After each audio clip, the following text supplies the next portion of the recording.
Hello, hello, hello, and welcome back to the Awakening Philosophy Podcast. My name is Jed, and we are in the Sock and Jesus book. Oh my goodness, what a fun time we are having.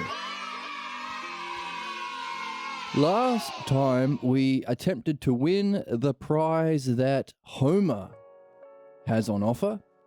Homer, who wrote the Iliad and the Odyssey. Iliad starring Achilles, and the Odyssey starring Odysseus. But hold on a second. The character in the Odyssey that the gods praised wasn't Odysseus.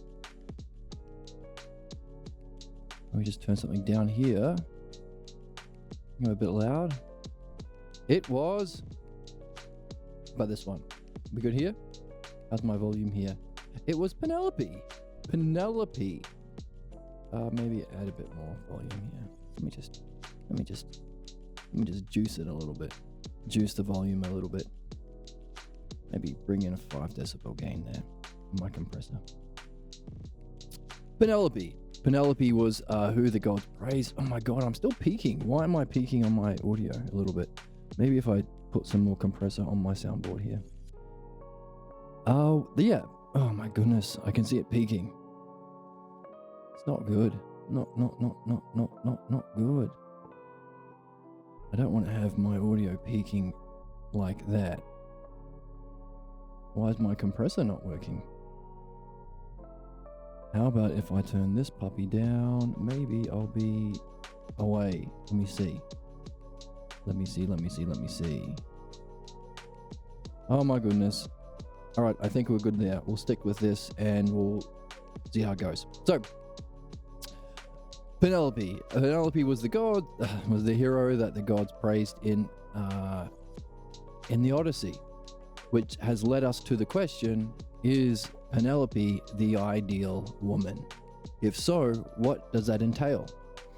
Last time we the prize, going back to the prize that I started talking about before I got distracted by my meters in OBS. What's the prize?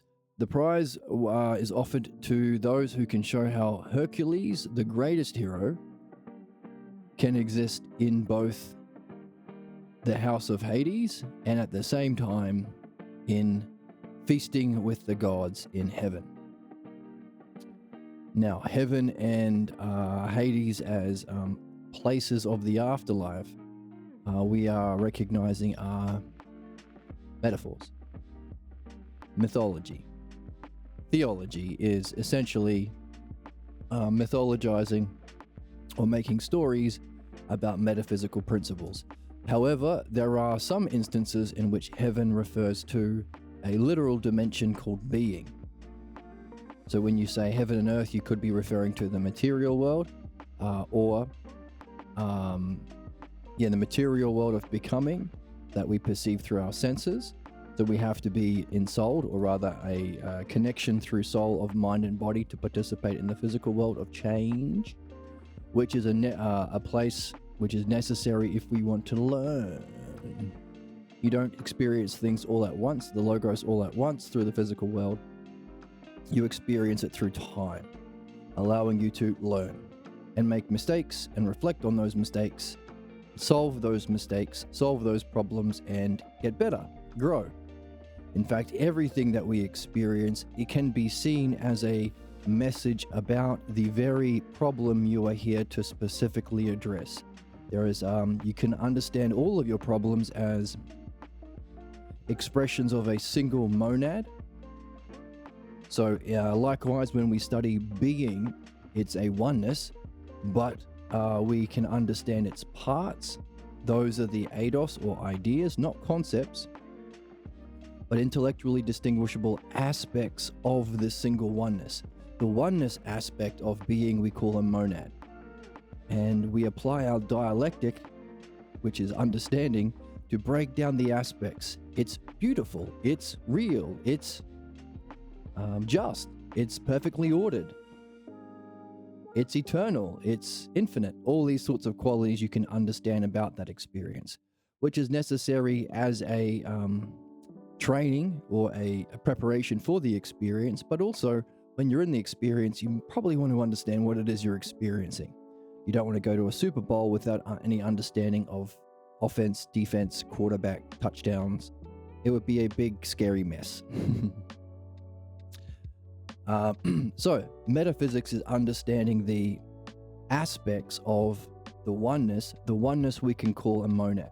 Now, everything we've been learning about the logos, or the understandability of our world and the world of being as well, both, that understandability and experienceability, you can verify your understanding in the experience of beauty and justice itself. The word we give for that is the logos. I have to explain that because logos isn't an English word.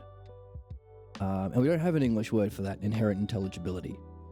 We have reason, which is, I guess, is close, but we have to admit other qualities to it as well. An existence eternally, a selfhood. So in fact, we call the aspects of being selfers, self-justice, self-beauty. That's how the Greeks call them. So self as like an honorific, like Sensei Pete, or some people call me, one person in my chat calls me Senpai Jed. Senpai, or self, as an honorific. And of course, this use of the honorific self is used all through Homer. Thankfully, we have the Balboa translations, which actually translate it properly. It's taken us 2,500 years to get accurate translations of Homer and Plato, which is the words who wrote about Socrates, because, well, it's taken us that long to relearn philosophical midwifery and remove the beliefs that would block seeing the self. And that's necessary, because what we're seeing is our blocks specifically block our development of said logos. And the highest expression, or the higher you climb, the more likely your blocks are going to come up. So talking about simple things like understanding everyday world things, well, some people are going to be triggered, like, you can't understand, what's the meme? Magnets. How do they work? It's just religion. Science can't explain magnets. It's a miracle. That's the insane clown posse. And of course, that kind of reasoning appeals to very, what's a nice way of saying this? Uneducated. It's not really their fault, because extreme capitalism of America has led to like food deserts, but also intelligence deserts. They don't have the resources allocated to education, so leaving them very vulnerable for manipulation by religion, which is, of course, the entire fucking point. There are only two games in town: understanding or manipulation via belief. One is just, one is unjust. Belief is, of course, the source of our problems. Understanding can solve problems. That's something we've been seeing through the book time and time again. So if this is your first video, take that with a pinch of salt, grain of salt, until you can see why that has to be the case.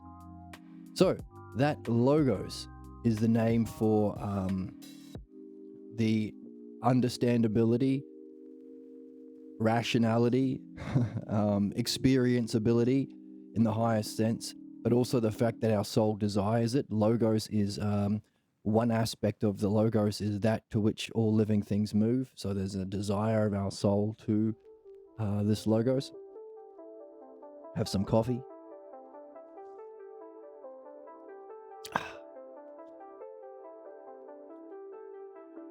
And why are we talking about the logos? Oh my god. My coffee put me off my train of thought.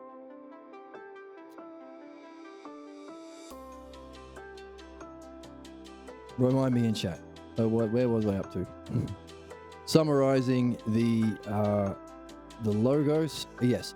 So, as we can understand the aspects of the logos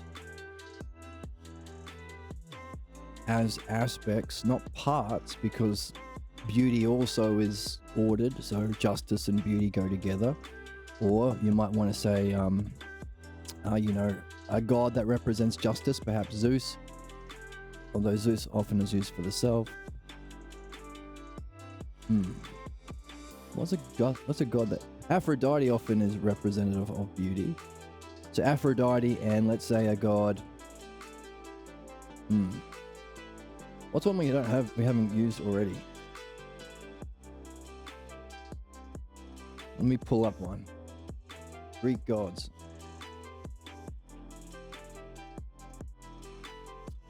We don't want the 12 Olympian gods, we want more.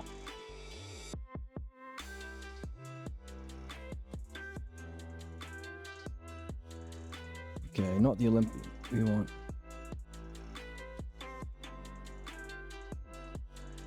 Okay, we don't want the 12 main ones, we want some... Okay, let's take a minor god. Can't pronounce any of these. Aletheia. Alright, let's say you represent the principle of justice with Aletheia. And you might talk about how Aletheia and Aphrodite are best friends. To point to the fact and convey the fact that beauty has to have an order to it. So there's a kind of justice. And justice can be seen as beautiful. Do a similar thing with harmony. Harmonia, let's make a god up. Harmonia, the god representing harmony. Is there harmony and beauty? But are they two different things? So they can't be disconnected, but they're still two different things. This is the aspects. This is the idea of, or eidos, or ideas with a capital I. So, that's the logos that we are here to understand as preparation to verify that understanding in our direct experience, recognize ourselves monadically as oneness, but also with an understanding of the parts. So it's not a big confusing rugby game where you have no idea what's going on and it's just stupid and scary and awful. With understanding, you can see the beauty and recognize the parts and have a lot of fun and benefit from your experience as well. So the significance of bringing understanding with you to your experiences. But also we want to move through that. And last time we talked about how we could also recognize stages of development into the experience of that monad or oneness. Monad's a fancy word for oneness. And I'm using it right now for a reason. And you can even use something like, I think there are some Tibetan models that distinguish different stages of development or levels of depth and integration of that experience of mind or being or eternity. Lots of words to describe it. Of course, that's metaphysics, or having fun learning all those words. The 10 oxherding pictures are a good one as well, representing 2 stages of ignorance and 8 stages of development in your spiritual growth. Yeah. So that's the logos. And of course, we want to function through it as best we can, even in the physical world. That's the dialectic. The dialectic is the structure of it and the activity of it.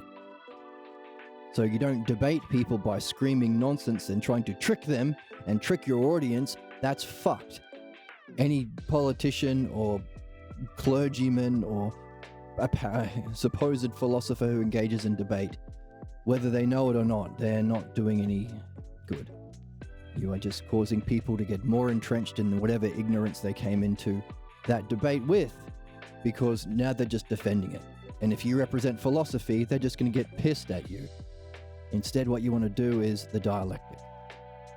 Have someone leading, asking a series of questions that themselves follow a structure that you can learn. That's what we've been learning, many that we've seen in the book so far. Step by step together, in agreement at each step to a conclusion. Now, they might not like the conclusion, and they might want to throw away the conclusion.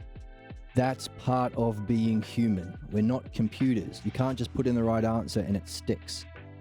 Because there's a second thing we have to do. while applying the dialectic to reach truth, we have to also be doing a second separate activity, complementary but different, kind of like harmony and beauty. The dialectic applied to the false. Because, as the oracle says, the problem is that you can't reason someone out of a position that they didn't reason themselves into. goddamn bugs. Wish my landlord would. Anyway, let's not talk about my landlord. You can't reason someone out of a position they didn't reason themselves into. So, while you can reason them through the dialectic to a conclusion, it might not last. Just like you can have an experience of yourself as pure being, but it won't last. In other words, the false belief about yourself, given some time, will creep its way back in, and you'll revert to your problem and your old way of being and the problems that come along with it. Giving us famous archetypes of people who've had spiritual experiences but still have their problems. Like in anime, the pervy sage or the alcoholic sage, that kind of a thing. Still have problems. Just because they've had an awakening experience or an insight into the truth of self and reality doesn't mean their problem is gone. So we want to take note of how we reject our understanding or undermine our ability or our understanding when that block or that undermining comes up. What voice it sounds like, how does it feel? Because these are the clues that we apply the dialectic to in philosophical midwifery. So for everything that we develop in the Logos, we have to address its shadow or counterpart, the negative. For everything we see in being, we have to see its equivalent in non-being. We call it non-being because, hey, there's something that keeps your image of yourself, your ego, your mask, your self-identity, and the beliefs that surround it together, keeping you from moment to moment in your image of yourself. You go to sleep and you have a dream experience and you wake up, oh, you're back to the same person you were yesterday. What's keeping that together? Especially seeing as it's false. We call that non-being, or Plato calls it non-being. Plato's teacher Socrates' teacher Parmenides refers to it as non-being. A kind of fake ousia. Ousia being the quality of mind turning about to know itself in being, which is also the sense that we can awaken that allows us to see it, ousia. Ousia is another Greek word because we don't have one in English, but we do now because ousia fits. She is to ousia. So that's interesting because everything we learn about one, we can apply to gain insight to the other. So, for instance, there's a oneness. You experience being as a oneness, but you can distinguish aspects aspects. Harmony, beauty, justice. Equal, therefore, so if that's being, non-being or your problem manifests in various different ways, in various different situations, but in essence, or can be seen as a oneness or a monad. In other words, while you have many problems, in another sense, you have one problem. That's the seeing of the monad. And it's that problem you have been born to address. These are all conclusions from the text so far. And we have dialectics or steps of reasoning to show why it necessarily must be the case. We all get a problem that manifests as pseudo-eidos or pseudo-aspects or expressions of the monad. And in nature, it's solvable, in principle. Necessarily, it must be for there to be justice.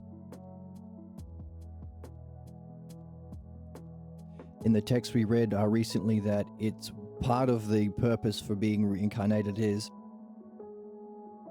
after we die, we experience the brilliant light of being. But to the degree you are still carrying a false image of yourself, to that degree, you won't recognize it as you. It's so brilliant and so beautiful that your soul goes, hang on a second, I'm going to go around again. I want this to be mine. I want to see this as me. And of course, there would be, it's just for you to be included.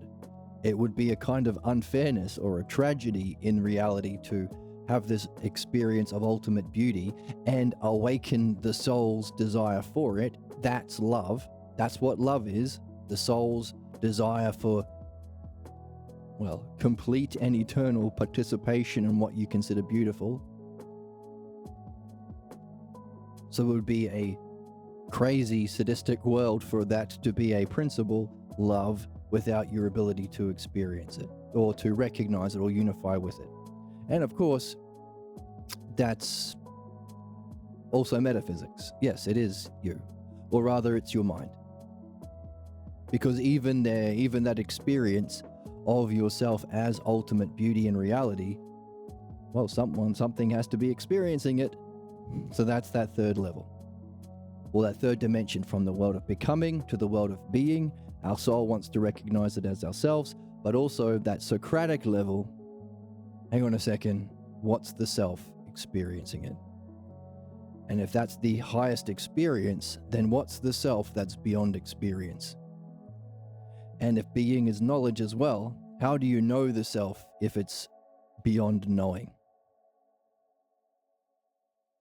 What's the experience of self that you can recognize? What's the cognitive function that allows you to apprehend yourself if it's above knowledge? That's the big question. That's the know thyself question. And that has to be our goal, because that's excellence. In other words, you will only be able to remove the problem you're here to remove if you shoot for the highest goal. Otherwise, there'll be an aspect of your problem that will be left unsurfaced.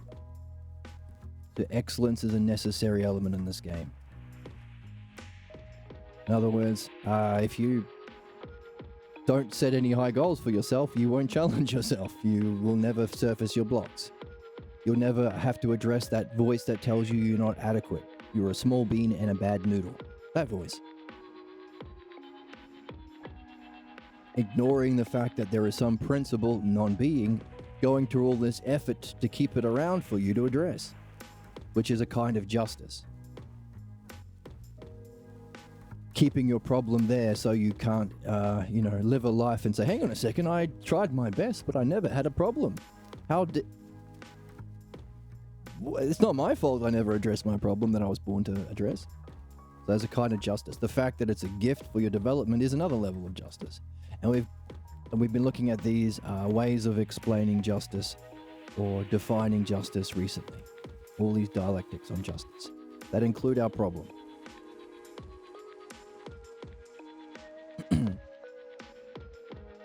So, problems are in principle solvable. They are caused by a kind of belief. Individually, we call that belief the pathologos, fundamental false belief about yourself and reality that you identify with. Cultural problems is nothing other than the veneration of that. It's not just my belief, it's God's belief, says people who start a religion. And of course, all religions are bad because they're all bound by belief. Belief is a cognitive function that's in conflict with self, with reason, with understanding. That's why it's the believers that are always out killing people. Penelope! Thanks. Oh, Pikachu in the chat. Another way of venerating, sending hugs. Thank you. I'm sending coffee your way. A music stream after this philosophy stream. I'm doing a music stream, just so you know. Gym was great. I got super buff. Did back. Can't flex my back, but believe me, my back is ripped. And music, because I played music last night, and Friday and Saturday I play music quite late. So I have my new soundboard set up for Twitch. Whee! So I might as well use it and do some music streaming after this one. After we hopefully find out about the ideal woman. So, so venerating our personal beliefs either in terms of God says so or the law says so. So, which is interesting because currently in our society there are only two professions where you don't have to demonstrate understanding and knowledge, as you do for a mechanic or a pilot or an IT professional. That's politician and clergy. They are the two professions that have the most power and influence and money and are doing the most fucking terrible harm. But they're the two professions where you can say, I just believe it, so it's true. And then we have a drop for that. We definitely are not born with a starter kit of beliefs, buddy. Religion is shoved into children's brains forcibly through indoctrination, and if it's any kind of fundamentalism, it's essentially child abuse. Even if a kid was totally out of their own accord that there is a divine entity that created everything, it sure as fuck wouldn't be the malicious sociopathic gothic god that you worship. Oh, that's very sweet of you to be worried about supporting my music and being parasocial. That's the whole point of Twitch, isn't it? To have a parasocial friendship with someone through the internet. No, that's not parasocial. No. Not in the way that I have convinced myself that Emma from the Majority Report actually married me last month when she, from the Majority Report, Emma got married. And she had, I think it was a month ago. In my headcanon, it was secretly marrying me. That one's perfect and exactly the case. That's what she said when my vows were... I'm kidding, of course. But yeah, I think that's part of it. But no, of course not. So, that's a joke. All that was a joke. Awesome, man. See? And if Aaron Brown thinks it's a joke, then it was a great one. Hey, man. That's where you live, in the weirdo pool. Okay. Anyway, so we're here to address the problem that we have, that we carry with us as a soul that prevented our further spiritual development. It's an idea of ourself and reality, that our self is not the brilliant light of being that we all experience upon death. Now in philosophy, we want to experience lots and lots of times, giving us that awesome catchphrase that to live a good life means to die a bunch of times before they finally bury you. In other words, separating the soul from the body, or turning away from our physical senses to awaken the sense of Usia, allowing us to experience the brilliant light of being that everyone experiences upon death, to get familiar with it, to be able to reflect on it, because it's the reflection on that experience that is metaphysics.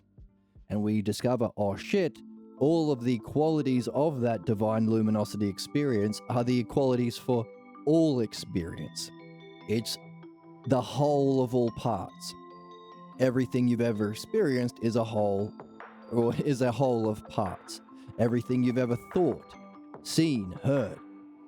Also, you could say, oh my goodness, that was beauty itself. The thing that you recognize and awakens love is beauty. You've never seen beauty itself in the physical world, but dear God, do you recognize it when you see it? Same thing for justice.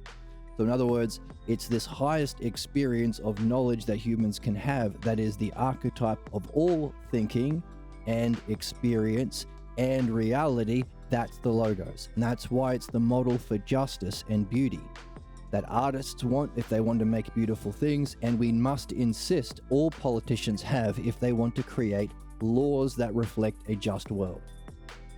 And as that's the Logos, it's pretty easy to say our society shouldn't be focused around the personal beliefs of billionaires or fascists or kings and clergy. It should be centered around creating the conditions for every human being to learn the Logos. That's it. Can we use all technology and resources in an efficient, renewable, sustainable way, completely shared with the single goal of mastering the Logos? which of course also requires us to do midwifery, which is apply that logos to surfacing the pathologos, the sick logos, that's the cause of human problems. Which you could argue is the highest application of that, because that's why we've been reincarnated. To get rid of any false belief about ourselves being not good enough or not noble or not divine that prevents us from recognizing that brilliant light of being experience is us. But also we need to develop a practice of asking questions, the dialectic, which is how we get our excellence in the physical world, so that even in that overwhelming experience of beauty, we can ask questions of the logos. Hey, hang on a second. If this is the most real thing I've ever experienced, what's the conditions and causes for it? Or what's experiencing it? If it's both beauty and harmony and justice, that's a oneness. Hang on a second. For there to be a unity of qualities or a monad, there has to be a principle of one for there to be oneness. Just as there has to be a principle of black for my shirt to have blackness. So, in that sense, not only can we endure the brilliant light of being upon death, but we can go through it as a doorway to the self beyond it. And in doing that, we have fulfilled our purpose. We've purified ourselves from our false beliefs, and we've perfected our understanding sufficiently that we can traverse through the brilliant light of being to recognize the self that's beyond it, or know thyself. Isn't that neat? Let me have a look. It's sorry, I get behind in chat, but that's okay. It's always always let me know how to best support you. Oh, you're doing perfectly. I'm too pure. You're too pure. It's always okay to find other humans cool, but not cool to cross boundaries. Well, I don't know how you can cross a boundary with me. I'm not a person though. I'm a Labrador in a lady's body and reincarnated. So I'm excited to see everyone 24/7. Oh, that's wonderful. Need to get some things real quick, so you're gonna lurk. Oh, neat. Thanks for lurking. So, given that reflection on what our soul's purpose must be, again, for there to be justice, there has to be a learning. There has to be a repercussion for our just or unjust life and our reincarnation, but also there has to be a learning so we can avoid the bad and get the good. And of course, learning requires a body that we've seen already. And specifically, it has to be a kind of learning and a practice of that learning that we're here to do, because those are the only things you can take with you. You can't take with you your physical house or all your Instagram followers, and you can't take with you your Bugattis. So, we've been doing that recently, a whole bunch of dialectics to show that there's a single meaning of life, and it's to learn the dialectic, or more so to apply it. And therefore, a single meaningful activity that we can focus our mind towards, that therefore is a meditation. So it's also, funnily enough, the model of meditation. So while it's the learning, so it's education, it's also the Dharma, which is a fancy word for spiritual teaching. But everything we learn about the logos and the brilliant light of being and the self beyond it has its equivalent in its shadow or its imitation. When we're young, we've gone through this in the text already. All this is in the book, by the way. None of this is my opinions. We've gone through how there is a certain scene where someone imitates the brilliant light of being. And we don't do a dialectic on it because words and questions are not allowed. And so we wordlessly walk away from that fake brilliant light of being experience when our parents or parental surrogates pretended to be beautiful and caring and knowing, cosplaying fuckers, to be frank. The conclusion about the self that this fake brilliant light of being implies becomes our self-identity. That's our mask. That's the character that you identify with in your daydreams and tangents and fantasies and night dreams. Just as the brilliant light of being, while the greatest, most beautiful and real experience isn't the self, you have to come to a conclusion through understanding about what must be the self. Like, that's why the dialectic has to be there. For instance, if this is the highest thing, there has to be a cause. And in principle, the cause always has to be greater than the effect. So if the effect is knowledge and reality and beauty, the cause has to transcend it. Now, in principle, all of the greatest possible words or positive descriptors apply to being. Bliss, beauty, reality, justice. These are the highest words we have. So therefore, if the cause has to transcend the qualities, the self itself has to therefore somehow be the cause of these greatest qualities, have the capacity to apprehend it through understanding and direct experience or knowledge, but also has to transcend it.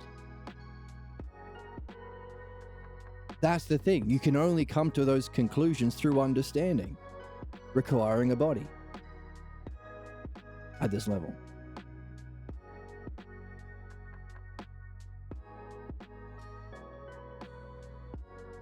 Which is fascinating because many people have had this experience and think, well, this is enlightenment. In fact, Taoism, which has the yin-yang symbol, that's their highest, that's what they think the end is. That's enlightenment. You can't imagine a greater experience. That's it. And they're right, you can't. There isn't a greater experience. By definition, it's the greatest superlatives, greatest positive qualities, the greatest adjectives. Therefore, it takes a special kind of person to recognize, hang on a second, maybe understanding transcends experience, lasts longer than experience. Because through understanding, you can prepare yourself and create the conditions for walking through that experience and saying, that's a neat experience. It seems to be the greatest reflection of the self. But I know enough about reflections because I look at myself in the mirror every morning to know, hang on a second, what I see in the mirror is nothing like the real thing, baby. So while it's a perfectly brilliant experience, I'm going to keep walking. I want to know the self. That requires understanding. Therefore, philodianoia is the art and the subject. Love of understanding. Philosophia is love of wisdom. That's the understanding and knowing of the brilliant light of being. But philodianoia, the understanding that you can take with you to the self. That's the name of the new game. Let me check in with chat. I don't think I'm actually a Labrador reincarnated. I joke because I'm hyperactive and always happy to see everyone and let go of things easily. No, that's lovely qualities. Dogs are amazing. Lots of unconditional love and understanding on my end for everyone. So you've actually surpassed the qualities of dogs because you have understanding, which is central. Otherwise, you can have dog as an insult. Like the Nazis, they were dogs. Well, they are dogs in the negative sense. Because they're fiercely loyal without understanding of what they should be loyal to. Loyal to Trump, loyal to Hitler, loyal to beliefs. I play music sometimes on the street and there's a whole bunch of God botherers who have their signs. They are the weirdest people, the most ignorant. Self-righteously ignorant, which is the annoying thing. They're the stupidest, but they act like they're above everyone. Anyway. With songs like Jesus Loves You and Repent or You Go to Hell and all this kind of shit. Terrible stuff. Really just noisy. Sometimes they try and play music and they're awful at it. It's really, really bad. Because they're believers. They're blocked from understanding and you need understanding to play music. You need understanding to do everything except pretend. And that's what religion is, pretending. Anyway, somebody mentioned, I admire their, I said, these Christians, do they know that the Christians killed the philosophers? Do they know that Christians are responsible for, genocides and crusades and mass murder? And they know that they brought in the Dark Ages? Our intellectual and spiritual heritage, these Greek philosophers, that they murdered them? And the reason was complete fucking ignorance.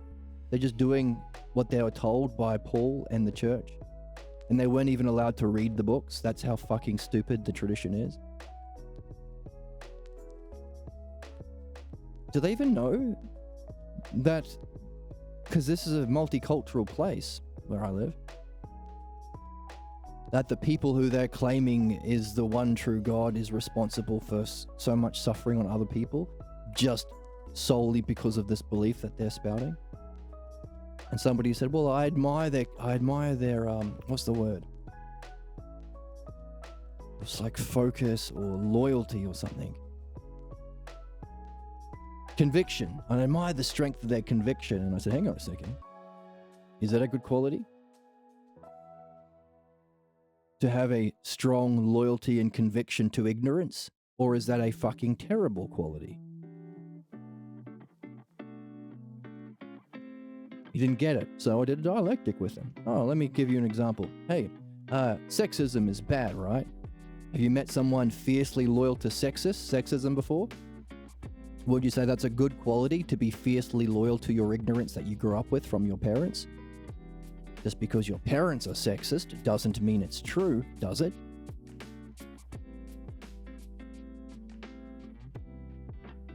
One example. Then I gave a second example, racism. Hey, are there people fiercely loyal to their racist beliefs? Yeah. Did they get them from their parents? Most likely. Is it a good quality to have a strength of conviction for sexist and racist, or for racist beliefs? No, it's terrible. From one to many to a principle, therefore, as a principle, can we say it's a good or bad quality to be fiercely loyal, have strong convictions towards belief? Now, this is the next step. He's been led to a conclusion, but he doesn't like the conclusion. His friend didn't like the conclusion, and his friend got really agitated and tried to make it, we gotta go, oh, look at the time, oh, we've got to catch the restaurant, and oh, we can't, you shouldn't talk to him any longer, don't talk to that weirdo. That's the fucking story of my life. That always happens. Not always, but a lot of the time. People are led to conclusions and they don't like it. Why? Because seeing truth is a different activity to removing your own fierce loyalty to your own bullshit beliefs. The implications of the conclusion is his own fierce loyalty to whatever beliefs he grew up in, whatever kooky religion, whatever crackpot ideas his parents had, that are always going to be wrong in principle because they're beliefs. You can't present the logos in beliefs. And as we've seen in the text, belief is a state of being that's in conflict with reason. Just believe me, bro, doesn't sit with your soul.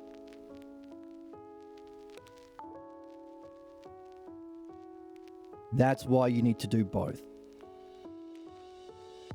It's at that moment that his friend shouldn't have made an excuse to run away. That, hey, listen, you've come to a conclusion through reason. You don't like it. How does that feel? What voices do you hear in your head? What words are coming up? What was the exact moment where you had this reaction? State of mind. The state of mind is the key. After he's put that into words, again, words are what we use. Words are the ticket. Logos. The two things we can do. Look at things and look for things. What we want to look at is the self, or the false image of the self, and what we want to look for is the logos. And it's words that allow us to do so. So put words on your state of mind. If you've got a chalkboard or a notepad, write it down. The state of mind is your DeLorean. The next question his friend could have asked is, now this state of mind that is blocking you from accepting the conclusion you've seen through reason. The problem is that you can't reason someone out of a position that they didn't reason themselves into.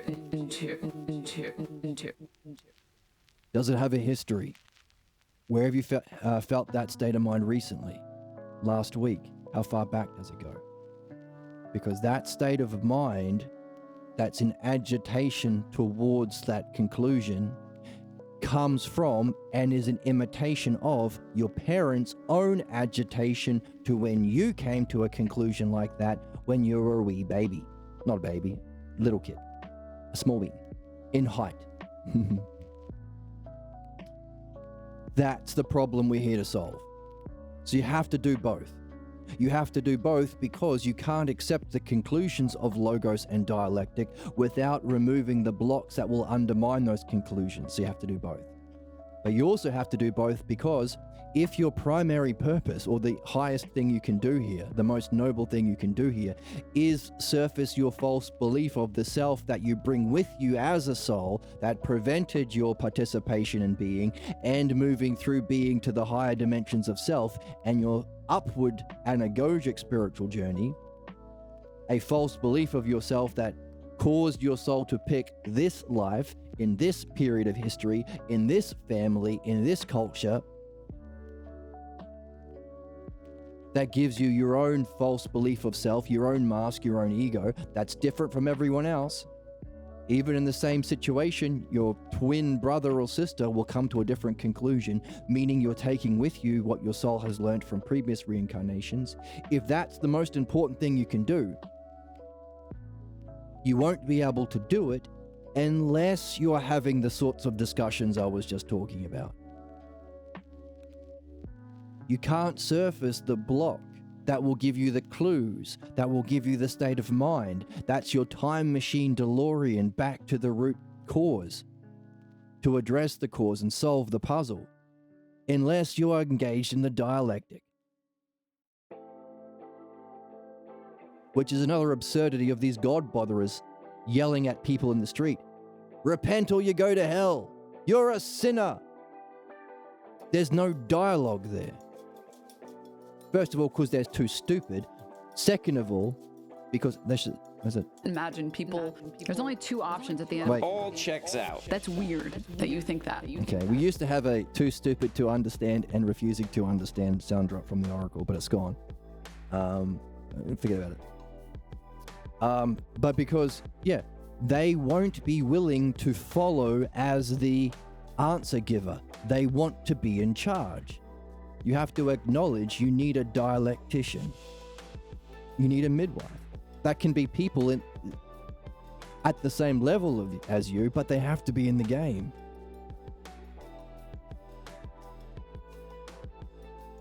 Which is interesting because it requires a few conditions. Number one, for you to be born in a life where you can run into a philosopher, a dialectician, so that you can listen to them as they ask the questions that follow the stages of the logos to that true conclusion. And as you're blocked at whatever level along that journey to the self, through the logos, at whatever level you're blocked, they'll be able to ask a similar question about the state of mind that blocks you. Being and non-being, the self and the image of the self, the logos and the pathologos, justice and injustice, excellence and pseudo-excellence. It's always, we have a huge list of names for those two qualities. But you need to be doing both, necessarily, as the purpose here. Back to the chat. Ooh, lots to see here. All right, and just to finish that point about the Nazis, yes. With understanding, we can see that you don't want to be loyal to Hitler. That's the bad thing. That's the pathologos. Blind loyalty to Trump or mummy and daddy or preacher or pastor or minister or imam or rabbi, you name it, there's a name for it. And they always attract the absolute worst kinds of people because they're the people who want to venerate their ignorance and don't want to give up their blind, fierce loyalty to their ignorance, to cosplay the knower, to act like you are justified in presenting beliefs as truth is the height of injustice. To act justified in your injustice.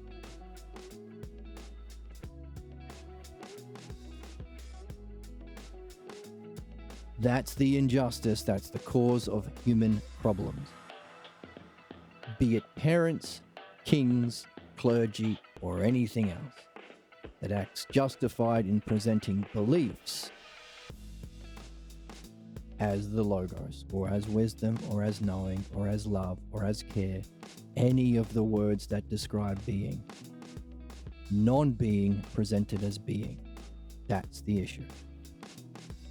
So what? That means the fact that we are fiercely loyal to non-being in that pseudo-enlightenment experience from when we're young, the appearance of love and beauty and wisdom and knowing, when our parents finally showed themselves, whatever, tells you we're all expert meditators.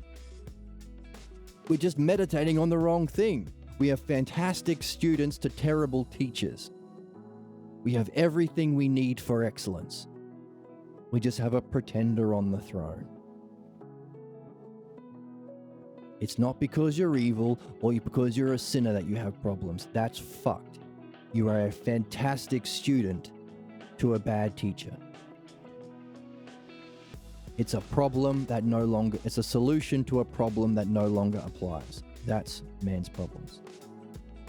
As the pathologos is as a principle, which is to do with evolution. Let's go back to the chat. I don't really see a point in believing in deities as gods. As far as I'm concerned, we're on a floating rock and we're all here together learning to love each other biologically, spiritually, until we get our stuff together, like siblings and brothers and sisters. Right, and what we've been reading is the use of the gods is to tell a story, to remember and communicate the principles of being, or of reality, or of the logos, or of development. That's theology. It's not literal. There's no literal people in the sky throwing lightning bolts in a thunderstorm, or angels pissing when it rains. Have you ever pissed so hard that you cause rain? No, it's a personification of these metaphysical principles. In fact, as Socrates says in the text, the Greeks called the people who took the stories literally barbarians.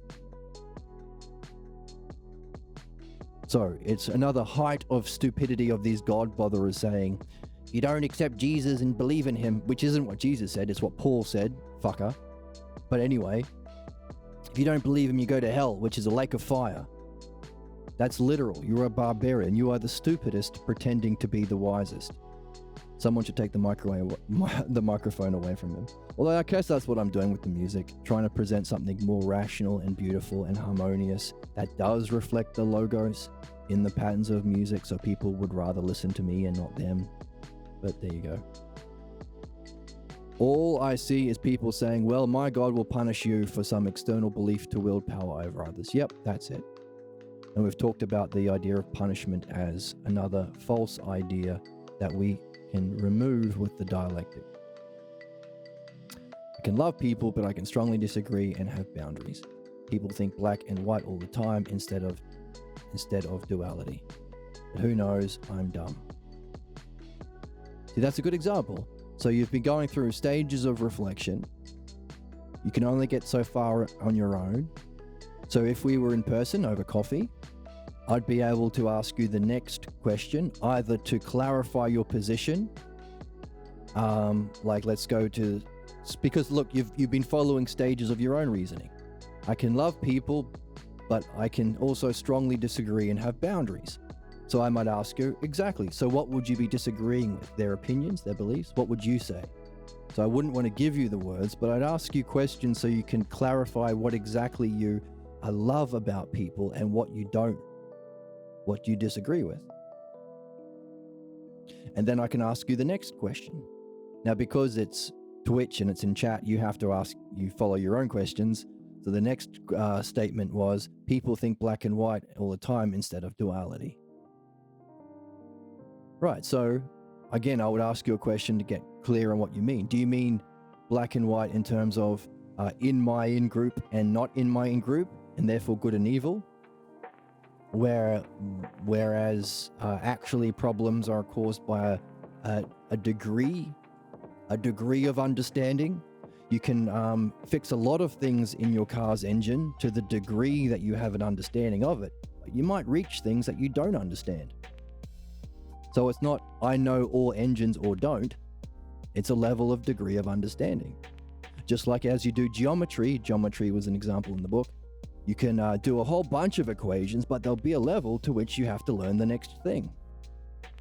And any teacher that says, oh, you got that equation wrong because you're a bad student, which they used to do as an excuse to torture children because that's sadism, that's what attracted people to positions of power, a lot of people.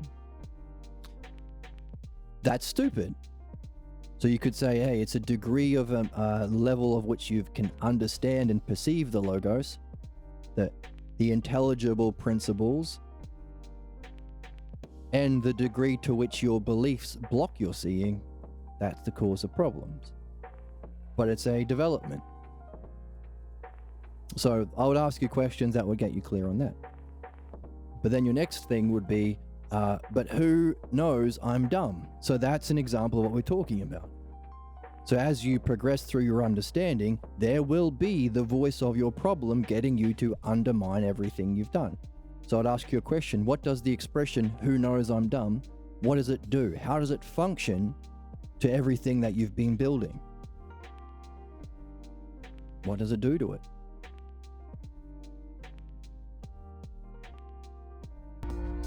So again, because of the restraints of Twitch chat, there's a delay and you might be doing stuff around your house or out shopping, getting me Kinder eggs.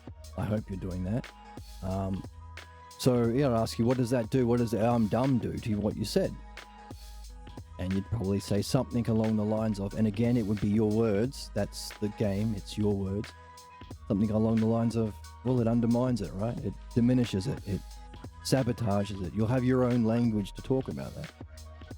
And that's the principle we're talking about here.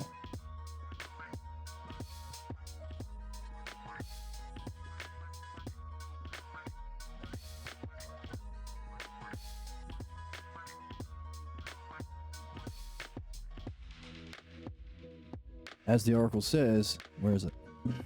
The problem is Wait. The problem is that you can't reason someone out of a position that they didn't reason themselves into. The Oracle's drunk. You can't reason, yes. So while you're able to follow reason or the logos or the dialectic to that level, there'll be a point where your problem sticks its head out because that's what you're here for. So to see that it functions irrationally. Was there anything prior that would suggest that you're dumb? No. Does it help? No. Does it presume you know the self that you are here to discover and your knowledge of it is that it's dumb? Yes. Is that true? No, can't be. Everything you've been learning in this book and in metaphysics, does it show that yourself is dumb? No, the opposite. Therefore, it's false and it blocks. So that would be the next, well, the second sort of dialectic that I would apply on that thing. But that always happens. Everyone has a problem to solve. Monad, that contains all of your individual expressions of your problem, the single problem, the monad of the oneness of the many. It has to come up. It would be unjust if it didn't come up. But it's only in this kind of reflection that you can surface it, and it's only in this kind of reflection that you can see it for yourself. Everyone else can see your problems much better than you can. Everyone could see Achilles' problem. They all wanted him to join the fight against the Trojans. He didn't. If only you join the fight, Achilles. You're the greatest warrior. We need you. Everyone could see his problem but him. That's the issue. That's why it needs the dialectic.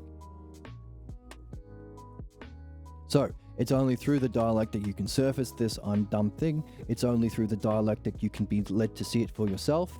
And then once you see it's irrational and blocking, then you can go through the dialectic to find its root cause and address it. Go back to that first teacher who convinced you that you were dumb. Now you came to the conclusion.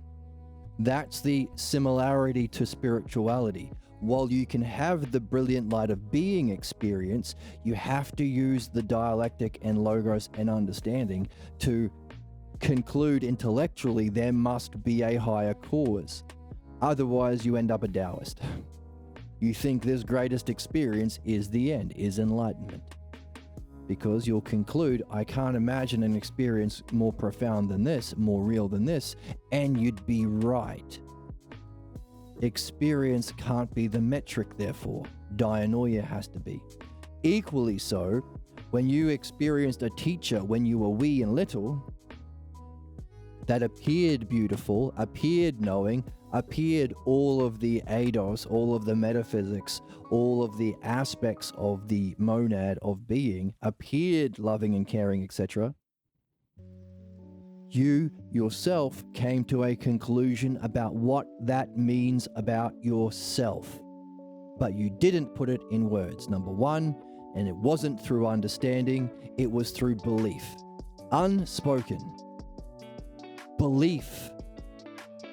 Diminishing. I could never have expected to be treated this way. There must be something fucked with my mind. I was just pursuing my own self-reasoning. There must be something fucked with myself. I was pursuing my goals and my mummy or daddy arced up like this or presented themselves like this. There must be something fucked with my goals. I'm dumb, my mind is dumb, my goals are dumb, my reasoning is dumb. These are the conclusions of the false belief conclusions about the self that you unwordingly, or it's the reason why we have to surface them is because you didn't put them in words to begin with, about the self. Do you see how it mirrors in a distorted way the spiritual experience? As you experience the real experience of beauty and caring and justice and reality, you have to use the logos and understanding to infer the self beyond it, just as in the fake experience when your parents pretended to be knowers, you inferred the self beyond it, or the self that's the consequence of it, only it was wrong, it was with belief, and it was unspoken, no dialectic. So all of the ideal conditions we create by being a just person, by functioning through the dialectic, were absent in the pseudo-enlightenment scene. Therefore, giving us the terms that we've seen in the text, pseudo-excellence. Vice is pseudo-excellence, whereas virtue is true excellence. Do you see the mirror? Do you see the symmetry? Is there a beauty? Can you see a beauty in the way human problems are caused and function that mirrors our highest excellence? I hope you do, because seeing the beauty of it is close to or is in conjunction with seeing the justice of it. And you need both, because they're connected. Isn't that neat? Which leads us to Homer's question. How can Hercules, considered the greatest hero, be both dealing with the shadows in the house of Hades, while at the same time feasting with the gods in heaven? How can he be dealing justly with pseudo-excellence shadows, while as a state of being himself, being in true being where the gods live? Because the gods, as we said, is a metaphorical or mythological personification of the aspects of being. So as if he's with the gods, he's in the realm of being. If he's with the shadows, he's in the realm of non-being. How can the greatest hero do both? as a dialectician, are you asking people attached to their shadows these sorts of questions? Are you going to be a good dialectician if you are yourself blocked? Wouldn't you be an ideal hero or an ideal dialectician if you yourself was free of your own pathologos? If you were, would you recognize yourself as true being, not falsely identified with the shadow non-being pathologos belief? So can you be a state of being with the gods while functioning ideally with the shadows in Hades? That was our answer, or that's the answer we're going to email the estate of Homer, because he offered a prize to those who can show how the greatest hero, Hercules, can be doing both. Does that make sense? One's in chat, if it makes sense. Let me catch up with chat.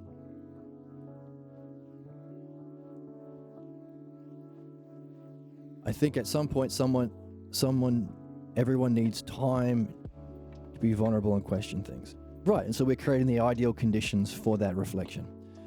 And it's only vulnerable to the extent you identify with that you're afraid to lose. There's no punishment. And if we recognize you are supposed to have problems, and you talking about your problems is the highest thing you can do, then what's to be vulnerable about? You made a mistake? Good, you're supposed to. But therefore we have to create the ideal conditions for that, and in a just world we would. So we wouldn't have punishment and prisons and genocidal death camps, and we wouldn't have concepts like sin and hell and punishment. Again, these are only created by believers. Biologically, we are wired to be... Okay, we're not really interested in biology because the biology reflects the mind, but there needs to be a connection between the two, I suppose.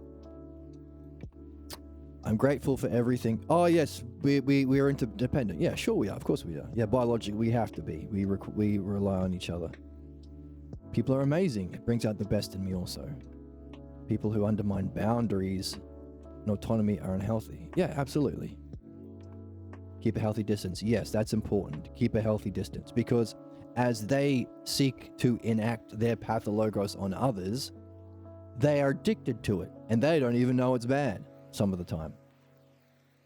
So yeah, we got to be the judge. Oh, is that your problem? I'm not going to do this with you. I'm not going to get close to you.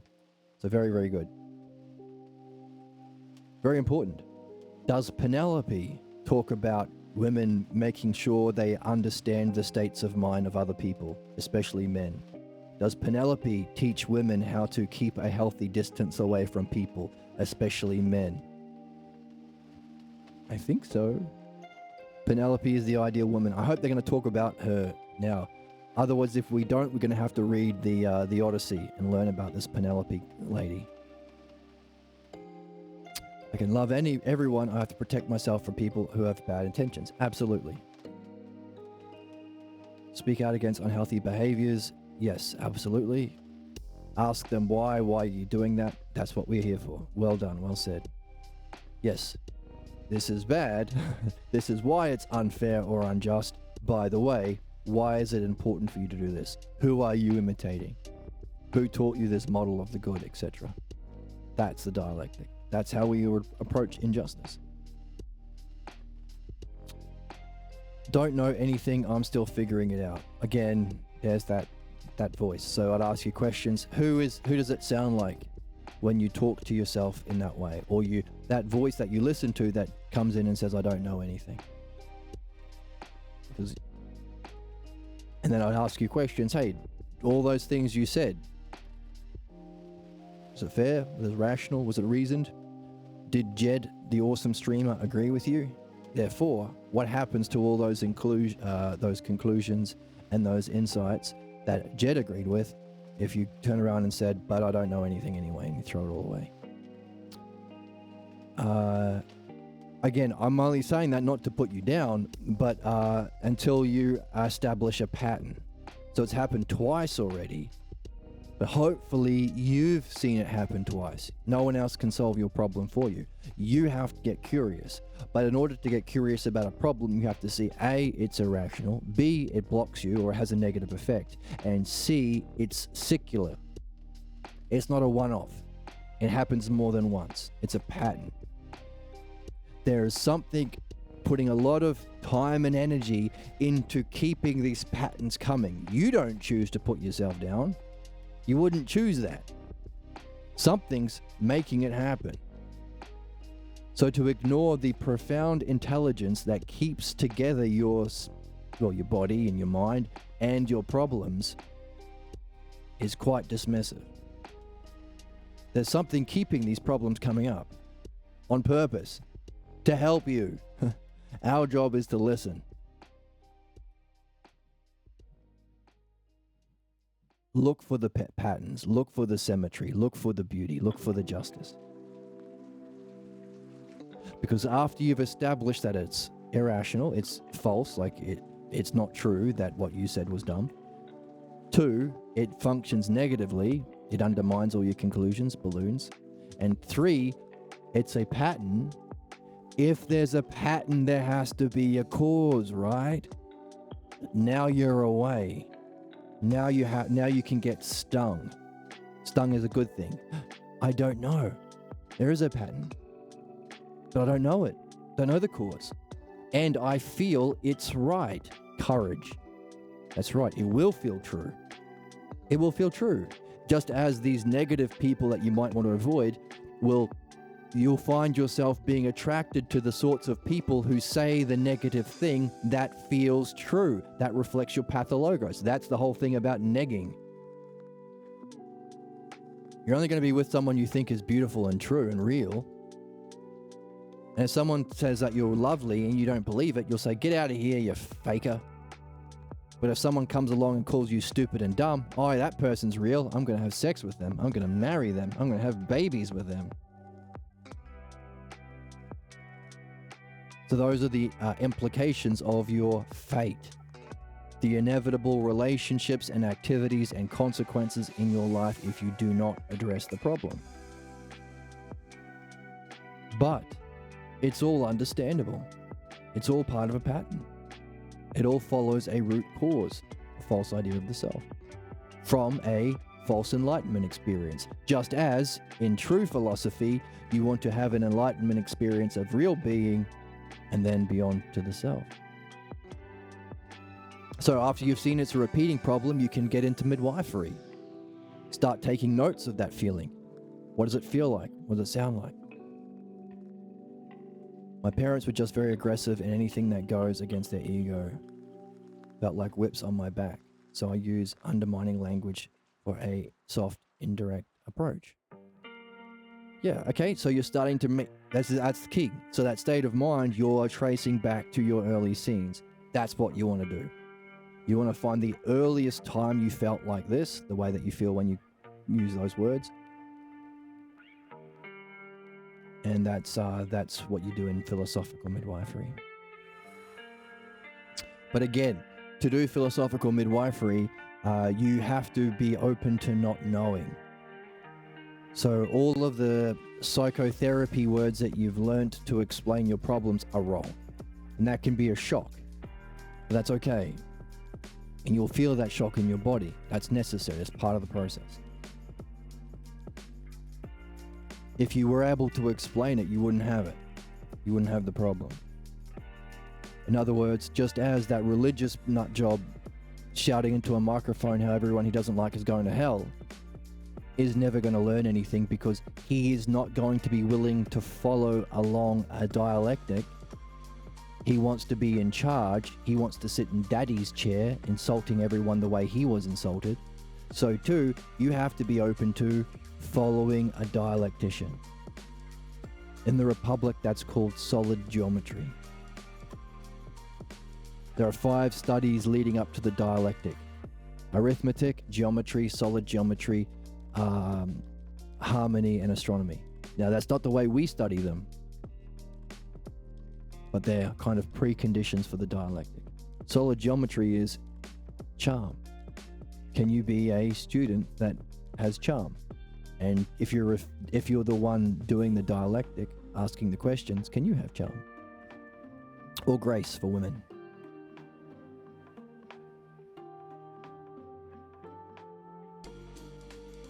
The difficulty is, everyone thinks they've got it all figured out, so who's going to learn?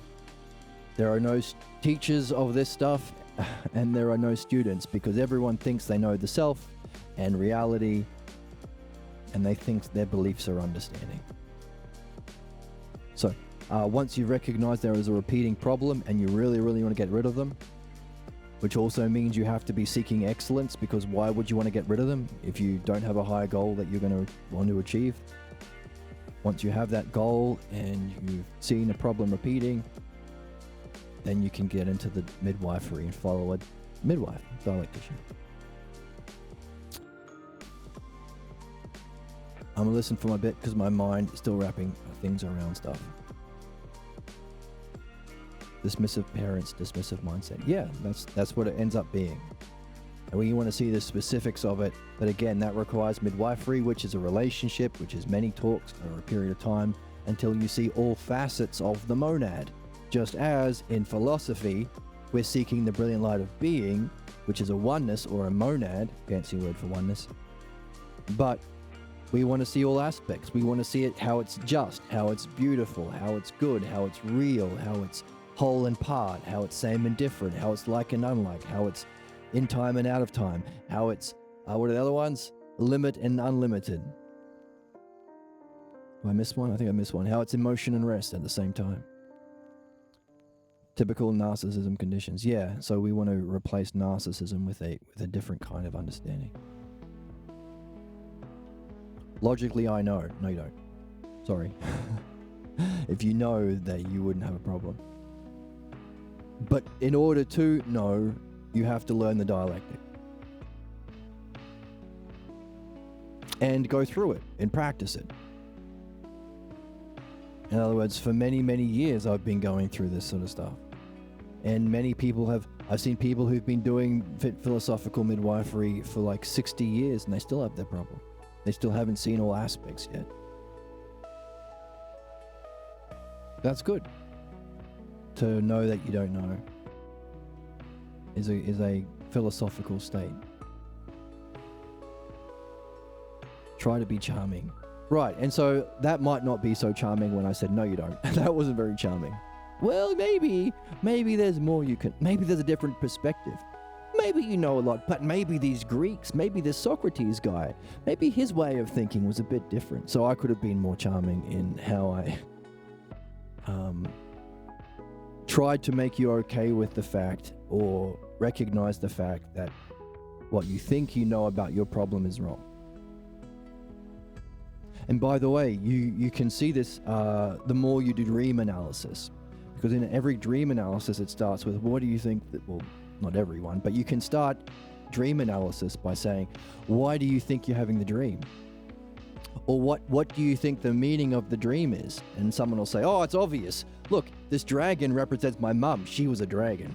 And then when I went to the store and I bought a meat pie to me represents my friend Billy, because he would always get meat pies with me. And it's saying I need to be more confident about myself and my relationships with my mum and my friend. It always starts like that. And then you go through the set structure of dialectic questions that follows an overall structure that reflects the dialectic. And each part is a series of questions that follow the dialectic. So it's dialectics within dialectics. It's turtles all the way down, baby. I'm too pure. And then at the end of it, they come to a new insight that the dream facilitated. They were able to unpack the gift through the dialectic and midwifery. And they see something that was there to be seen the whole time, but they were blocked from seeing it. And then you go back and say, how does that problem reflect your first interpretation of your dream? And provided they're, they have a sophisticated enough understanding of midwifery, and they're open to it, they'll go, oh, holy fuck. It was the same problem. The same false interpretation that blocked me from seeing the logos that I saw through dream analysis was present even at that start. My first interpretation of the dream was that very problem that I have, allowing them for deeper insight. That's the thing about dreams and the logos. You can keep going. You can keep going. It's only up to you. And how long you can endure talking to that person, therefore charm. So if it's someone you love, then it's you're away. You can just keep going. I asked Pierre that once. So I want to keep going. I don't like when these dream talks stop. Can you go too far? No, you can't. For example, oh, by the way, that problem, did it manifest in our conversation when talking about the dream? Oh yeah, there were a few points where I tried to fight back against this insight, or I didn't see something, even though it was written on the board. More material for insight. It's a win-win-win-win-win. It's a win-win-win-win-win. So it's always intelligible, and it's always profoundly intelligible. The level of symmetry and order, beauty and justice, is profound and permeates every dimension, every level, every reflection in your life, every problem, every thought, every daydream, every tangent, every dream is reflecting either your problem or the logos or the being or non-being. It's just a matter of if you want to look. As again, where are you looking and what are you looking for? Those are the two things you can do. You're looking at gossip. Are you looking for your own beliefs reflected back at you? Well, then you're a regular normie. But you're still stuck in your problem. But if you want to look, whoa, so much to see.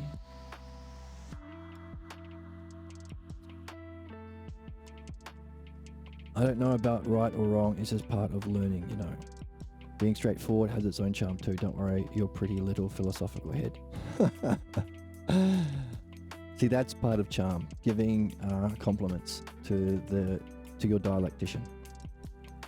They're secretly turned on by it. Yeah, you got an appropriate drop. Thank you, Emma. So, all of that insight that we are applying in our own lives, to our chatter, to ourselves, to our own reflection, that we are all coming from the text and all reflect a single activity that you can do, addressing MS Queen. I'm cute. Like it's cutie pie.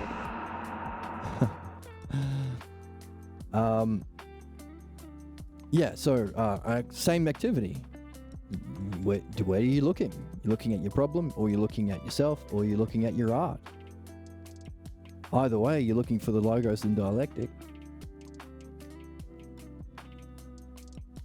Leading to the question, how can Hercules, in the book, how can Hercules, the greatest hero, be at the same time in the house of Hades, which, as again, it's not a real dimension of hell. It's where the shadows play out. Where do the shadows play out?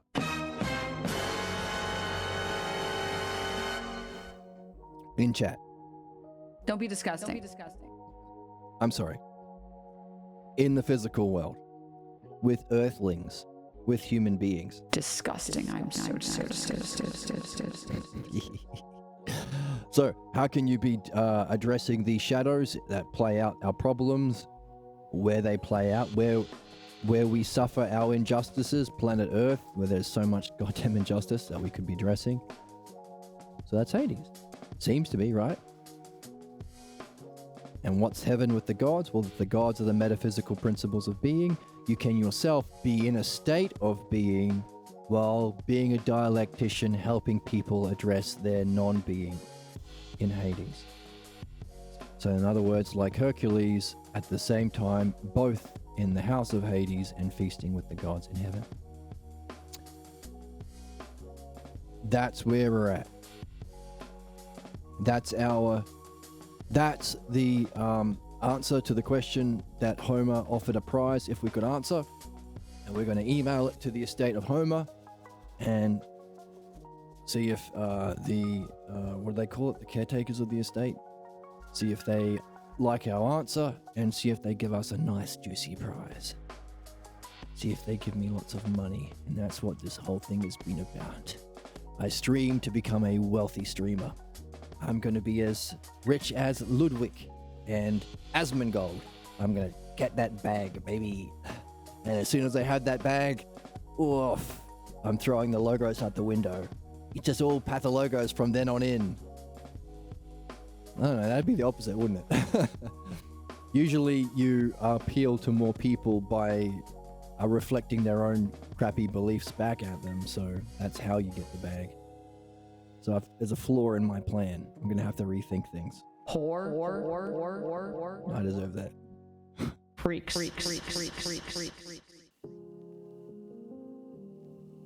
All right, so if that's our greatest hero, then that's something that we can aspire to ourselves. So again, it's not a literal dude named Hercules that's kicking it in the clouds.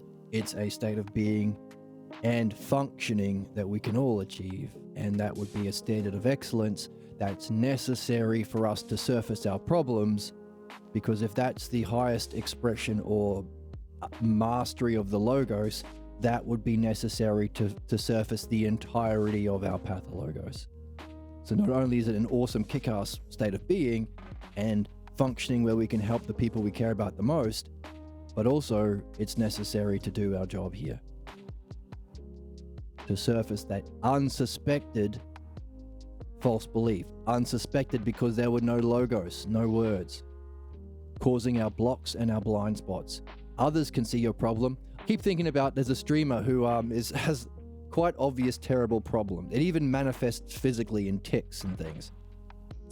And everyone can see the problem, and everyone can see how badly it functions. Everyone can see how the worst fucking genocidal tyrants are manipulating this streamer and content creator because how obvious his problem is. That's the difference. The worst people know how to manipulate others through their problems. Netanyahu. We need an equal amount of vision from the good people who can see their problems and say, hey, listen,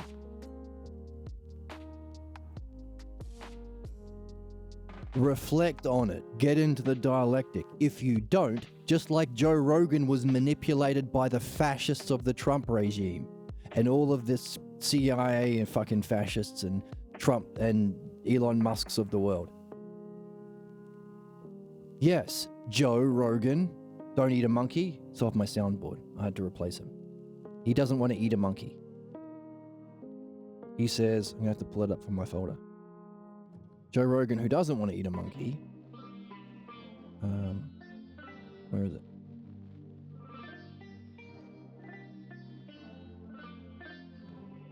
Hold for a second. This is why I have a soundboard.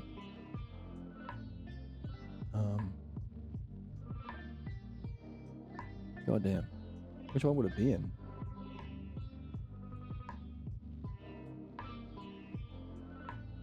What folder? Lads? Yes, lads. He's a lad.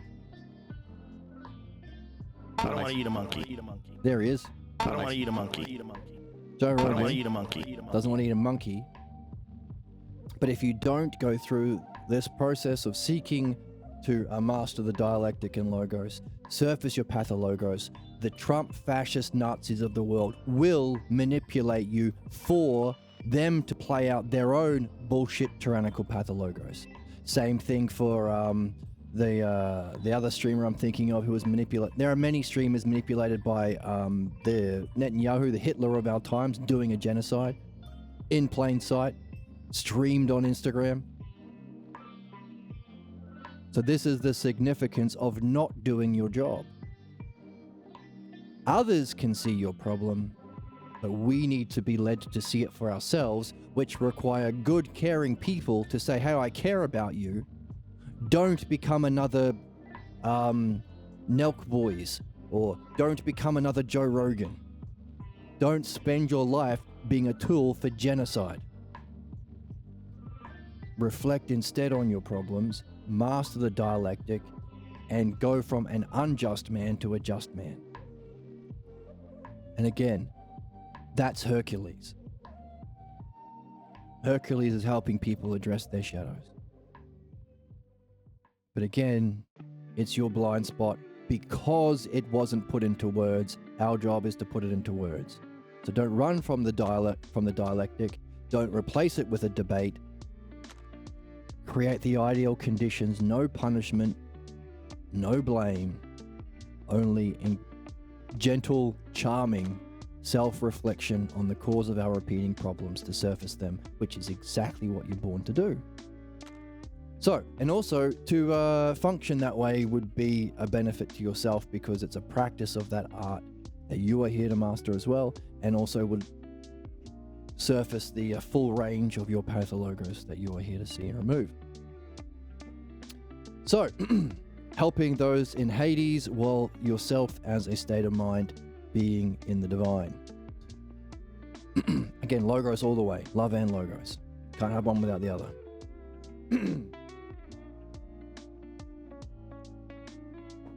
Because we're human beings. The more holes, the better. Exactly.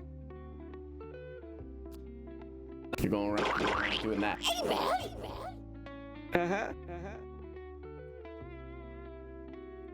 So, that's the question about Hercules, and Jesus says, I find this way of proceeding interesting. You ask for the most wicked of man, one totally steeped in arrogance that far exceeds that of all men, so the one that stands above everyone else. We've been talking about Netanyahu, the Hitler of our times, and we've been talking about Putin and how they are so bad that they, instead of helping people address their problems like Joe Rogan and the Nelk Boys and the other streamers that have problems, they manipulate them and lie to them and play into their beliefs so that can enact their own fascism and tyranny, the worst of them. But we could go even further, and that's Achilles. Achilles is the ideal worst man. He's even worse than that in the story.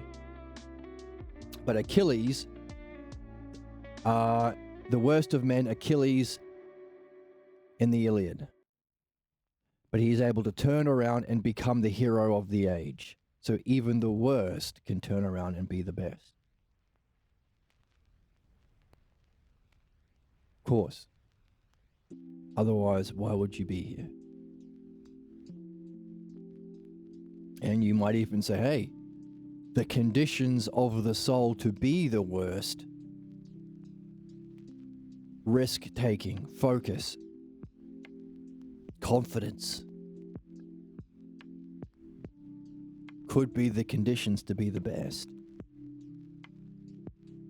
Another reason why it's important to share this with everyone. And it has to be universal. As we saw with the laws, we said that, hey, Socrates said on page 136, the court reviews the rationality behind law as it applies to the best of the citizens and those feared to be the worst. That's what a principle is.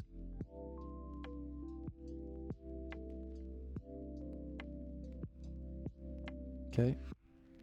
Now, excuse me. I find this way of proceeding interesting. You ask for the worst man who far exceeds that of all men. He could turn around and discover the roots of his folly. And we've gone through an overview today about what that would entail, how you'd use the dialect for that reflection, why you need to be doing both the logos and addressing your pathologos beliefs, understanding and belief, the two things, and how that person would become an ideal for all mankind. We all start to some level like the bad Achilles. We all start as the heel, and then we need to make a baby face turn. That's a wrestling reference. Okay. So therefore, an ideal for all mankind. Can you find where you are your worst and surface your worst qualities and address the cause to become the best? Number 1. Imagine people changing their positions Positions and for the better, for the better, for the better. Changing your position and improve for the better. Imagine. I'm too pure. Not too pure to imagine that. They're secretly turned on by it. I thought so. Then you are asking if there is a woman so free of sin. Again, this is why you need to be doing both, even though Jesus has been led to see that their sin is not a thing. It's a terrible principle when applied, and it can't exist in being. Therefore, sin is a kind of non-being entity. Even though he's come to that conclusion, because Jesus represents Christianity in this book, it's not sticking. The problem is that you can't reason someone out of a position that they didn't reason themselves into. That's why you need to be doing both. So while Jesus has been led to some conclusions through the dialectic by Socrates here, he also needs to do some midwifery to get rid of the sin idea that's still sticking up its head and influencing. But notice, we don't even have to do any work. He is providing his words. So long as he feels like he can be honest, and you're in heaven with Socrates, where else would you want to be honest? You're with a dialectician, baby. Then the words provide the clues. You don't have to go out with Sherlock Holmes to the crime scene and use his special magic powers to see the logic of the hair is misplaced, but it's at a certain height. That means the dog was a big dog, but the hair was on an angle. That means it was a dog that ate dinner. It was a fed dog. It wasn't a hungry dog. It was a big dog and it was a fed dog. But then there's some gray in the hair. It was an old dog. It was an old big fed dog. That's the dog you're looking for. You don't have to do any of that. People provide it in their words. Sin. And we've seen that this word sin comes up repeatedly, as we said with our chatter today. It's no good us seeing it. We want to ask the questions to see if he can see it. Hey, by the way, you used the word sin again. Do you remember that you used it several times? We've got a word search. We can actually word search it and find the times Jesus used the word sin.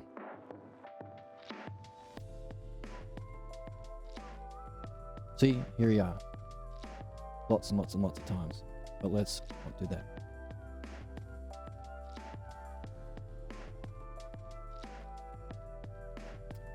Mr. Awakening, red or black, pink or blue? Is it one of those things that you... pink. I say pink.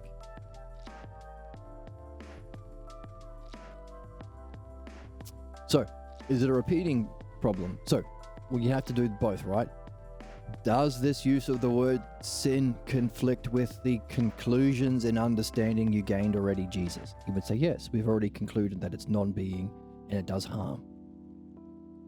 Buns, hair down or ponytail? Hair down. I say hair down. That's my answer.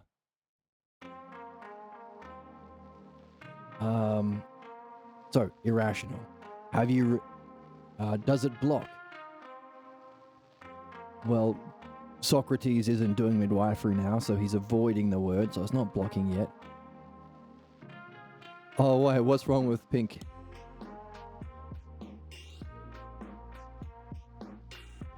What's wrong with pink? Am I... Unbelievable sluts these days.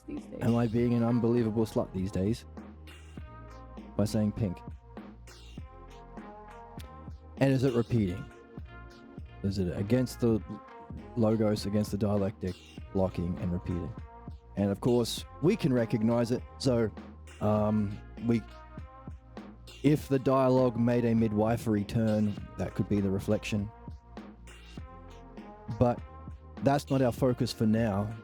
Now, if you're with someone who wants to Hey, there's a first spam of the day.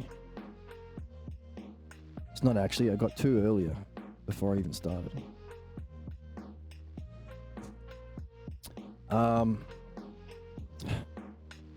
Getting eaten by the donkey. Sus eats the spam bots. Yeah, but if you're like fully in the game, again, there's that expression from Socrates. You can move quickly like a thief, like the stealth class. If you're that kind of a hero, so you can be doing both. You can stay with the conversation. I'm gonna eat the bots. Stay with the conversation, but write the word sin down on a piece of paper and say, oh, let's go back to that later. It's a win-win. It's a win-win. But I don't think Jesus is up to that level yet. So, can you? We're asking if there's a woman so free of sin that she can become a perfect model for all women to come. Through these, you want to see how reward and punishment play out in Hades. So, what makes Penelope the ideal woman, the perfect woman? The sage Homer, the most illustrious of poets, sang the song that answered our question. Did I see in my joyous contemplation I missed those wondrous talks? How did Homer identify the worst man in the house of Hades so that we could learn more about man's fate? Who was the worst man in the house of Hades? So we can learn about our fate. What are we fated to become as souls, or reincarnating souls, or a one soul, if we do not play the game? First, what did it reveal? Socrates goes on to say, first, we asked if it is true that punishment always follows a failure of learning. Is what is called evil or bad acts the consequence of not knowing what should have been done? Is there a punishment for an ignorance that cannot be overcome with learning? For if so, then there is some ignorance more powerful and pervasive than wisdom. This is the dog nanny versus dog whisperer example. The dog whisperer Caesar Milan was able to help all dogs. The British dog nanny killed dogs, not because there are bad dogs that have problems that can't be overcome with true wisdom. It's that she lacked the wisdom and she blamed the dog. You're a bad dog. We put down the dog, says the dog nanny. In other words, people can, I can help you with that. You spilt your juice? Oh, this is because your hands were slippery. Oh, you didn't do that equation right? Oh, I know geometry. I can help you with that question. Oh, you made this mistake? You're a bad person. Sit in the corner. Hang on a second. All the other problems you were able to overcome and ignorance with learning, why not this one? The person who wants to be the knower has to admit they are wrong, dog nanny, or they're lacking and they need to learn more. Maybe watch some episodes of Caesar Milan, the dog whisperer. Or you blame the kid. That's the game. That's how it plays out, which is why it's the stupidest, most ignorant fucks that are the quickest to violence, because their level of logos or understanding is so shallow that they can't fucking help anyone. That's what it means to be a believer. Belief is in opposition to understanding all the logos. That's why believers are manipulated by Netanyahu and Trump to kill people. They are the quickest to justify killing because they are the most ignorant, because of belief-based cognition. It's harder to get thinkers to kill because, hang on a second, they're only, let's just use the recent genocide. Oh, look, the Palestinians tried to fight back against our oppression on October 10th or whatever. We should kill everyone. The only people who's going to believe that bullshit reasoning are religious people. The Jews. in Israel, someone who has two brain cells to rub together or aren't as blocked and functioning through belief and can understand, this is just inevitable people fighting back against decades of a open air concentration camp oppression. We can understand the cause of their problems and not just blow up everyone, you fucks. We can understand the cause of problems and affect change through wisdom. Address the material conditions that aren't being met because of you genocidal fucks in Israel, and address that so everyone has their needs met and there wouldn't be this inevitable blowback. If you can even call it that. Always the same. Right? That's why Netanyahu and Trump go to Joe Rogan and Nelk Boys, the podcasters, because they're the stupidest. Least participating in logos and dialectic, reason step by step to conclusions, and most blocked by beliefs and images. They want to be a good believer. They want to be part of the crew. They want to be in what's Joe Rogan's crew called? The death row comedians in the Joe Rogan sphere. Everyone has to praise beloved Joe Rogan so they get a spot at the mothership. There's a video that outlines how it's the same, always the same thing. Just as religion is a death cult based on ignorance and blind allegiance to dear leader, dogs in the negative sense like the Nazis, so too is the Joe Rogan sphere. And the video is worth watching. It's a lot of fun. Joe Rogan death cult video. It's from the Elephant Graveyard, and it's called How Comedy Was Destroyed by an Anti-Reality Doomsday Cult. And it's got 3 million views already. Oh my god. It's really good. But you can bring your understanding of logos and pathologos with you to the viewing, and you'll see it in a much deeper depth. So, is it that? Are you a dog nanny? And realize that some ignorance is more powerful than even wisdom. It's not because you lack wisdom, dog nanny, believer who's cosplaying a Noah. No, it's because some ignorance is just more powerful than wisdom. Or is it that no ignorance can stand the light of wisdom and survive? Jesus didn't answer directly. Wonder why? I do like your questions. It's good that we can ask questions. I'm glad we live in a country where people can ask questions. I do like your questions, and it speaks well for those heavenly discussions you have engaged in. A very standard refusal to answer the question. You see it a million times. You ask a politician, hey, what are you going to do about capitalism, which has siphoned $75 trillion away from everyone to the hands of like 10 people in the last 25 years. What are you going to do about that? Oh, good question. I love that we live in a free country where you can ask questions. That's not answering my question. That's gibberish. Very obvious, but again, worth acknowledging. As young budding dialecticians, you all, us all. It's a total shit show. Yeah, that was a total shit show of a sentence. In those discussions, we did go further. We asked if there is a wisdom that can overcome evil, for then it would be foolish to punish for a lack of wisdom.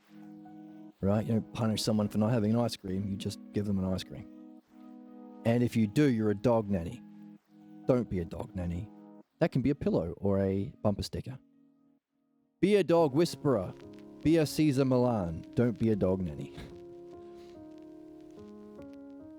Since the effects of punishment always bring a particular kind of suffering that dominates the soul. So again, you could do a dialectic on the effects of punishment. It brings a suffering that dominates the soul, deprives you from freedom, and then concludes in...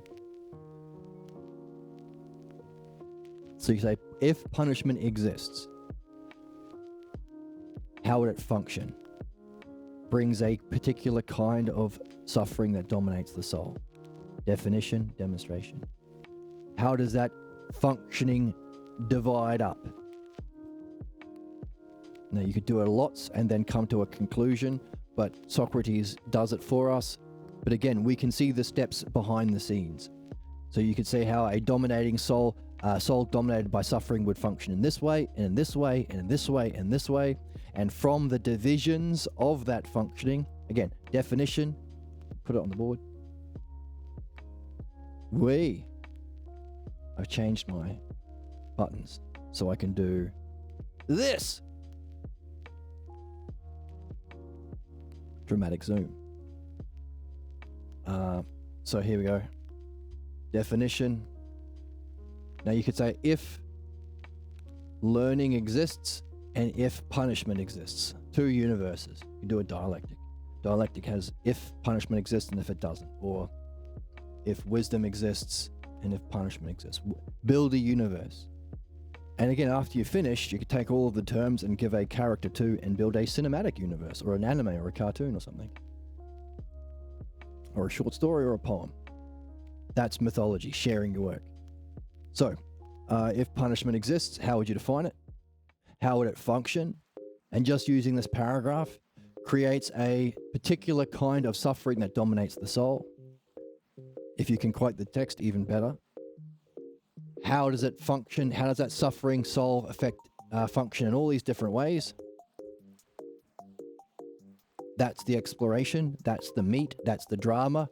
That's the fantasy you play out. That's the fantasy in your distracting thoughts or tangents, or your sexual fantasies. That's the dreams playing out, the drama. That's the division stage. From that division, you can have a single idea that synthesizes all, or has a scope overall. That's the synthesis step, which is this one. From all of these, so definition is the subject in relation to itself, self to self. Self to others is how it functions. Others to others is division.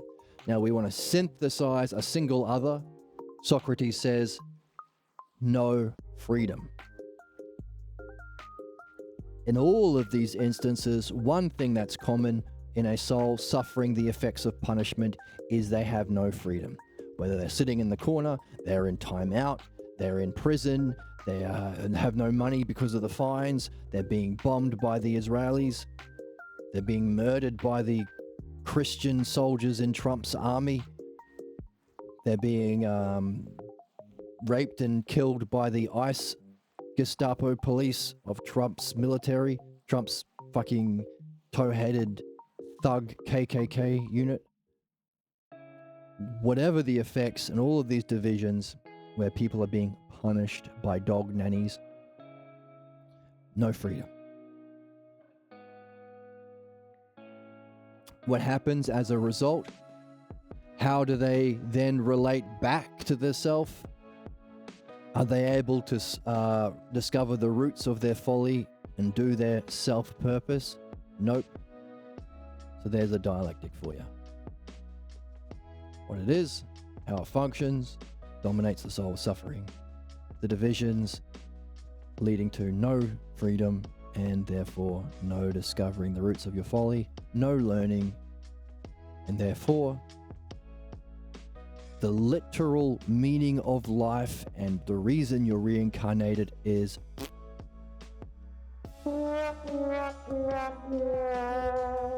Freaks. Whore much? That's weird that you think that. If you're experiencing a mental health episode, we don't want to have to see that. Where's the passion, dude? Where's the Enough of this crap, you know? unbelievable sluts these days? boo. So you're blocked from your purpose. So blocking someone from their literal purpose, as well as causing suffering, depriving freedom, preventing learning. 3 reasons why punishment is, in definition, unjust. Against life, against human well-being, against learning, and against the very purpose of being born. That's punishment. And we got that from a paragraph. Isn't that neat? Isn't this a banger of a book? Here's the paragraph. Oh, that's me. Here's the paragraph.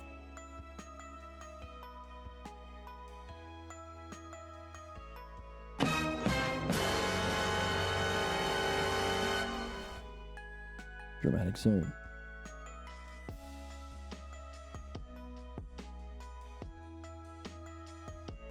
Damn it. Let's go do this. It's a chipmunk one.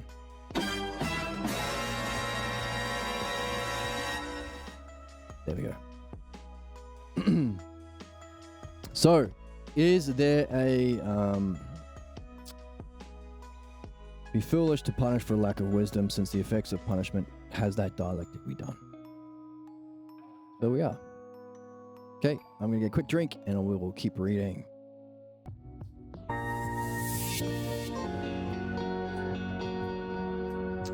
That noise means it's time to read. I couldn't look at my thing, so I wanted a dramatic sting, but I needed to look at the camera. And I hit the wrong. I failed. You've been a bad little girl and you're getting a vigorous spanking right now? I deserve it. It means it's time to read. How cool is that? I like this. Wee. Ooh. Wee. Ooh. Reading time. Enough silliness.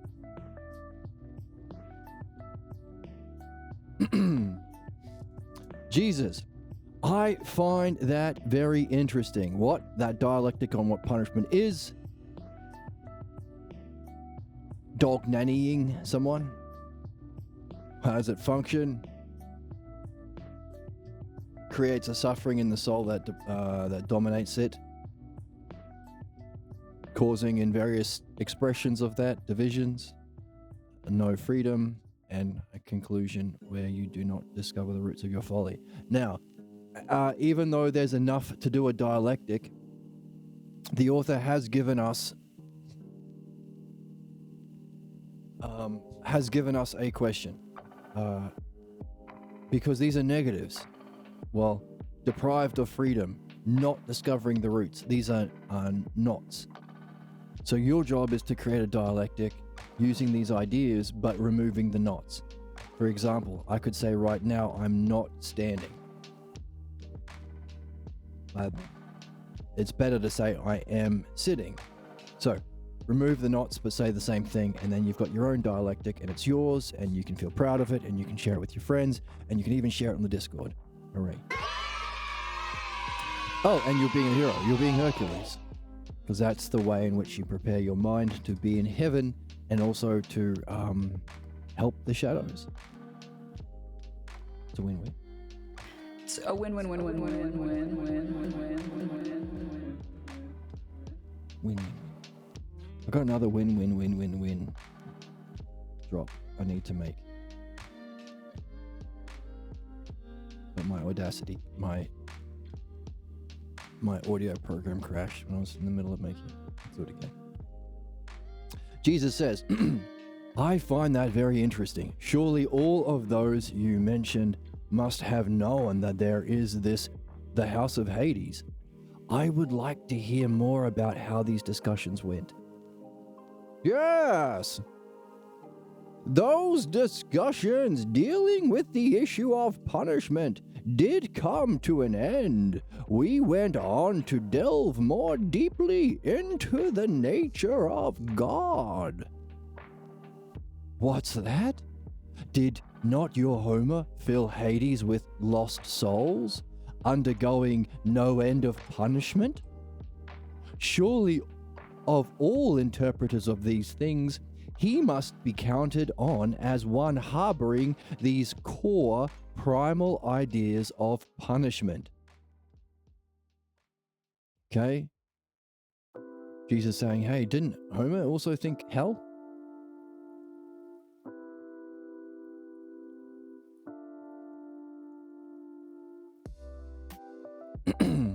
So Jesus wants to know about the house of Hades because he thinks it's about hell, which is his thing.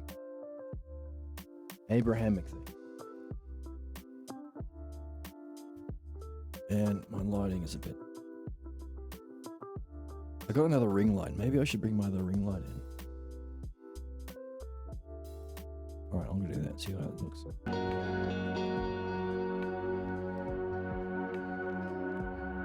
I would like to hear more about how this... Hey, didn't Homer fill Hades with lost souls undergoing no end of punishment, says Jesus? Surely of all interpreters of these things, he must be counted as one, harboring these cores of primal ideas of punishment. What do you have to say to that, Socrates?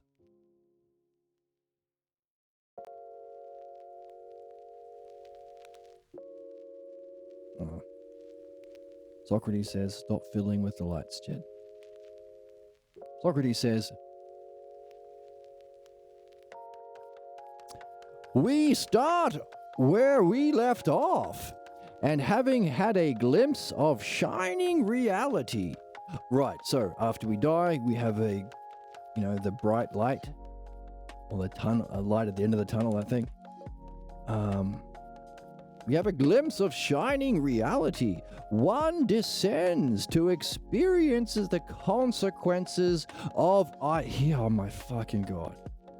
Holy crap.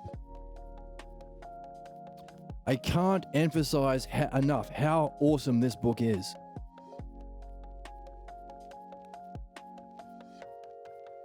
We're reading a master of spirituality, the only white person to be appointed Buddha, or the Dharma successor within one of the 8 primary Buddhist lines. A master of philosophy, the greatest philosopher since Socrates, who's added to Socrates, the one who was able to rediscover Socrates after 2,500 years, simply because he rediscovered philosophical midwifery and unblocked himself so he could read what was there to be seen. Someone who's mastered the Tibetan Book of the Dead and the Vedic scriptures, and he was a head teacher at the American College of Religious Sciences. This is who we're reading. I feel I'm crazy because I feel like I'm born into a world where nobody knows who Michael Jordan is. And I'm saying, hey, Michael Jordan's really good at basketball. And everyone's like, what's basketball? We are benefiting from his mastery of the Tibetan Book of the Dead and of Socrates and of the Vedic scriptures and of everything else, the Diamond Sutra, all of the things he's read. How do we benefit? We get it in plain English. We don't have to unpack it from the original language and like, dude, the stories of back in the day, before the internet, you couldn't even get a copy of half of the Platonic text. Or the various spiritual and philosophical texts. There's stories that these people have told about, like sneaking into the library and photocopying some stuff, or stealing a book from some great ancient library and stuff. But we get it in plain English. We get what? We get what happens when you fucking die. Like, this will be consistent with the Tibetan Book of the Dead and like all of the other things that you can still read and benefit from reading. There's some books that I've got around here that are worth reading, and maybe we can read on the channel. I should probably remember them before I get the book and quote them directly. The Secret Doctrine of Tibetan Yoga is one of them, I think. All right, I'll do it. I'll quote them, because if anybody's watched this far into the stream, they deserve to get the name of it. Hold on. Yeah, so I was just paused for a second. So here it is. The Tibetan Book of the Dead by Evans Vance. You can buy a copy of that, which is fun. And no, this is the Tibetan Book of the Dead by Evans Vance. EVANS -WENTZ. Evans Vance. And Tibetan Yoga and the Secret Doctrines. So maybe we'll get into that on the channel one day. But yeah, just lots of stuff in there. And Pierre did mention that's where we will be heading if we become rational as a society. If we overcome capitalism and false beliefs and all that shit that's just hurting people. Or asking the question, well, what's the reach of humanity? What are the greater wholes we can participate in? And the Tibetan yogas deal with a lot of that. So.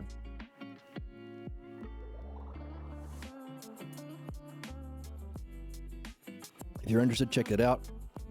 And if we get interest on the channel, we could get into reading them at some stage too. But even better, we have the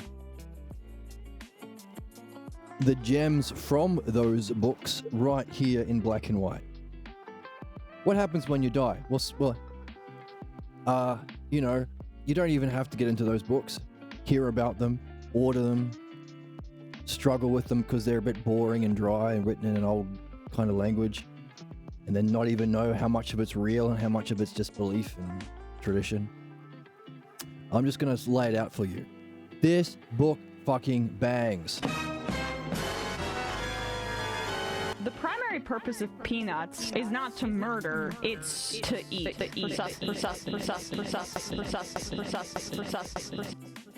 As that's the primary purpose of peanuts, as Emma tells us, this book's primary purpose is to bang so hard your great-grandchildren will have brain injuries. Will have CTE.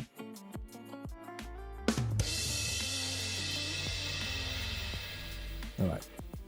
Enough fanboying out about this book. Oh my god. Hey, you're gonna die. Don't you want to know what happens? You can't know what happens. No one knows what happens. But what if you did? What if that person who told you can't know was stupid, was a dog nanny? Who would you look to? Someone who's experienced it, someone who's understood it within the tradition of Socrates and the Tibetans and all those other people I've listed. Not to say everyone wins,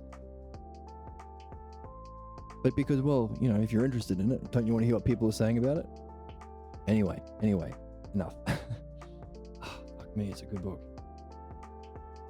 I'm so glad I got a chance. I didn't say it to the depth that I'm saying it now, but I'm happy that I was able to say twice to Pierre that this book is amazing, even though I couldn't articulate it to the depth to which I'm able to do now by having read it along with this level of care and precision that we've been doing on this channel. So thank you to everyone who's been coming along on this journey with me. Thank you. To you I say, They're secretly turned on by it. you're a bunch of freaks if you're turned on by it, but thank you anyway. Imagine people changing their positions and improving better. There's only two options at the end of an argument. One, you're wrong, but now you always get to be right about that topic going forward, so you get to learn something, which is always a plus. Or two, you're right and you get to revel in being right. That one's perfect and exactly the case. I couldn't find a drop to reference what I was feeling, but instead we had the Oracle talking with Emma, which is funny too. Alright, enough silliness, let's get back. We start where we left off. Having had a glimpse of the shining reality, one descends to experience the consequences of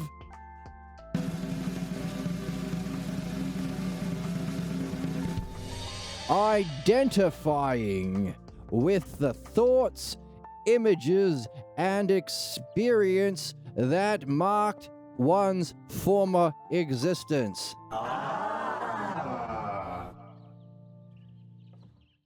We've been saying this over and over. Our talk today about philosophical midwifery and how it's the most important thing and needs to be done in conjunction with reading this kind of thing to surface it. We've been talking about the roots of human problems entirely in our society, whether they be venerated to God in religion or to the state in laws. or they're just with everyone individually. It's always the same thing.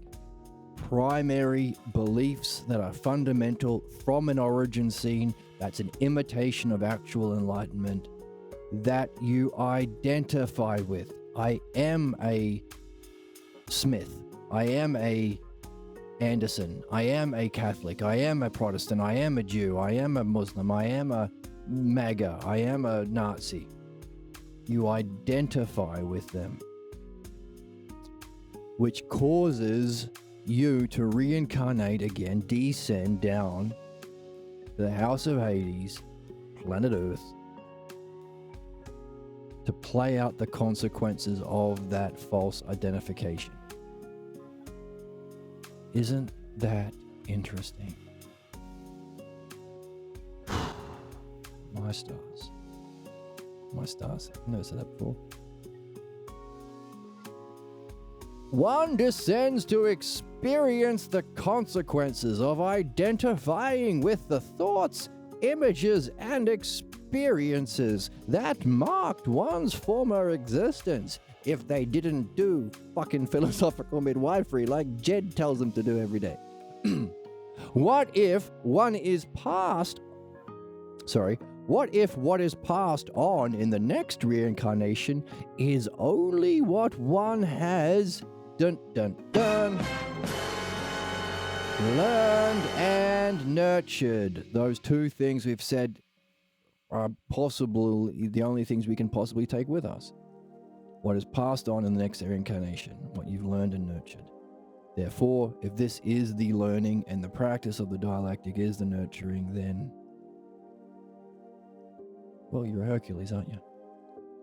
If that is all, then tell me what happens to all the mistakes, or what calling Jesus out, what you call sins, that each soul carries along with it.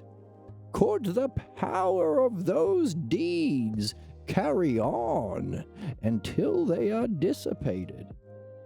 For if so, the consequences and sufferings and rewards for the good deeds are carried into the next world, where what we call the shades play out their existence in the House of Hades.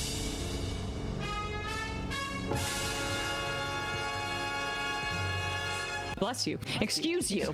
Bless you. I find that very entertaining. Wow. So, our hypothesis that we were carrying about how Hercules could be in the House of Hades, if that's a mythological representation of Earth, because the shadows playing out until they are dissipated,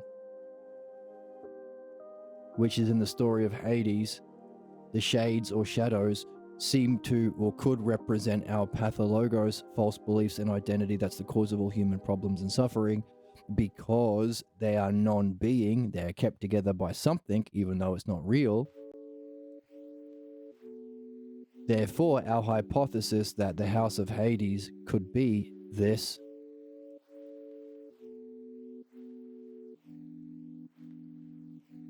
seems to have panned out.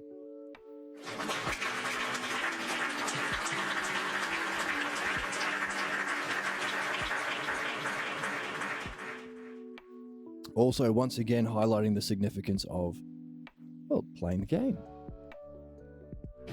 You're a wizard. Jesus. You are very insightful and have delved with a V, not B, delved deeply into these arcane matters. There is much you have said that is new to me, just as what I have said must be new to you. Doubt it, Jesus. Socrates has the Parmenides. He's seen every possible system of thought. I think what you're saying isn't going to be new to him, but let's keep going. There is much you have said that's new to me, just as what I have said must be new to you. I find what you have said simple and direct, yet for all that I am still puzzled about what you can see as Achilles' fatal flaw. From what we have covered, it must be a core belief about God intertwined with Achilles' own personal pathologos. Oh.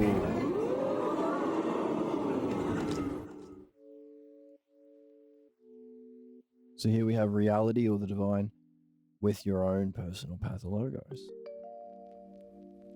which I understand to be a false belief about himself. So each soul brings along with it the conditions for its own hell. Holy fuck. That's interesting.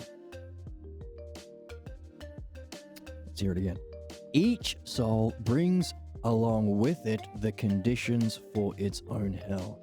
Then there just might be some truth in the idea that there is no hell, just its illusion, which is created by each soul as it passes on to its next reincarnation. There is no hell, just its illusion created by our souls by not addressing our false identification and pathologos with thoughts, images, and experiences in our life. By not doing midwifery, we carry with us the conditions for our own hell. I mentioned that it's worth doing midwifery before.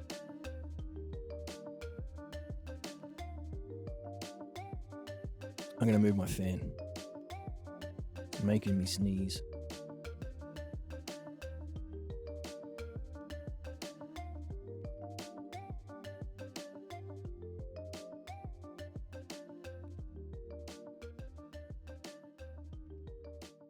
What now for Achilles, Socrates?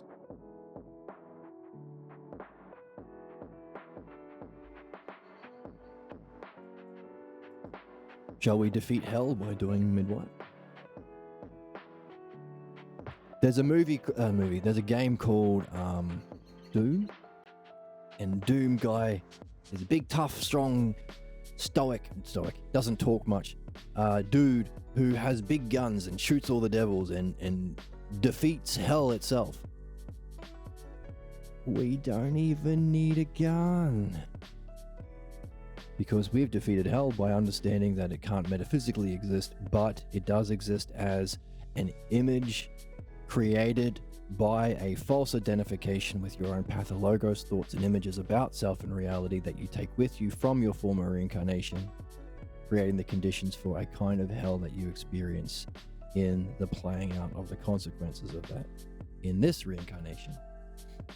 Meaning, by attempting to master the logos and dialectic, which requires going through philosophical midwifery at the same time, you can be Doom Guy and defeat hell itself.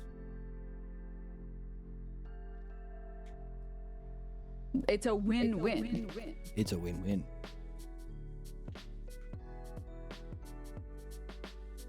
Is that neat? Is it neat? Isn't it neat? That one's perfect and exactly the case. See? What now for Achilles?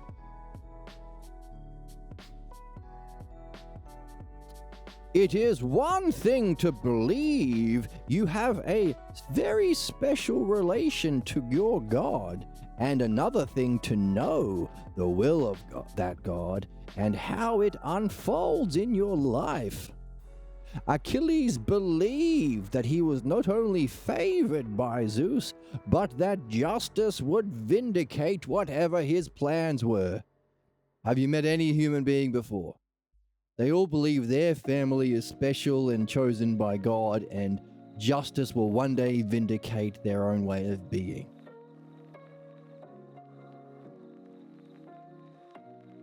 Have you met a person before? Not all people. There are people who are open to reflecting on this, but a lot of people. I believe Jeepers is real. Why? In my heart, I believe my mummy and daddy knew everything. And the way they treated me was absolutely loving.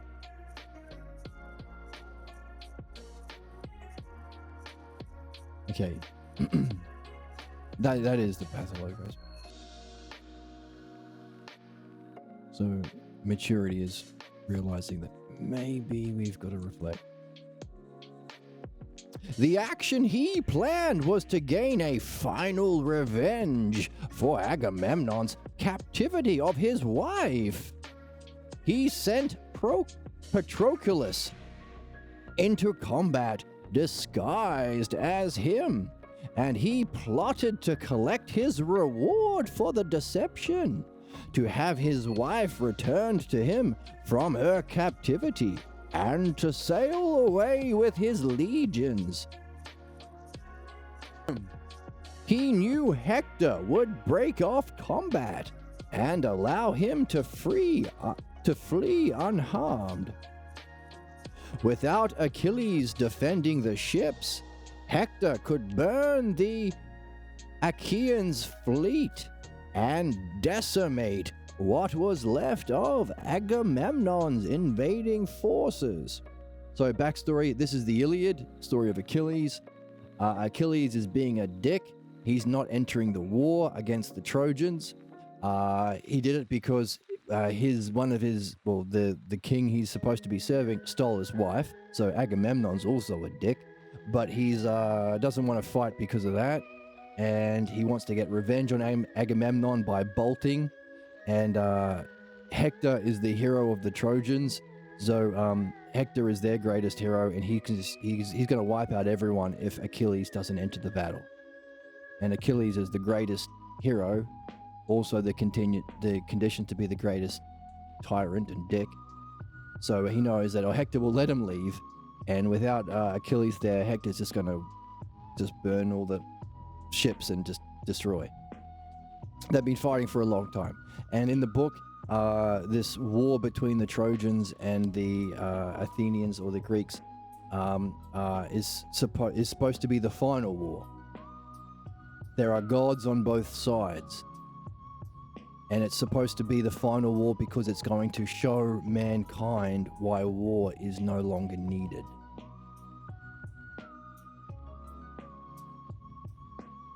And if the two main characters are these guys, or more than two, Agamemnon, Hector, Achilles, the King of Troy you could throw in there as well, Lord Phoenix, who was Achilles' surrogate parent.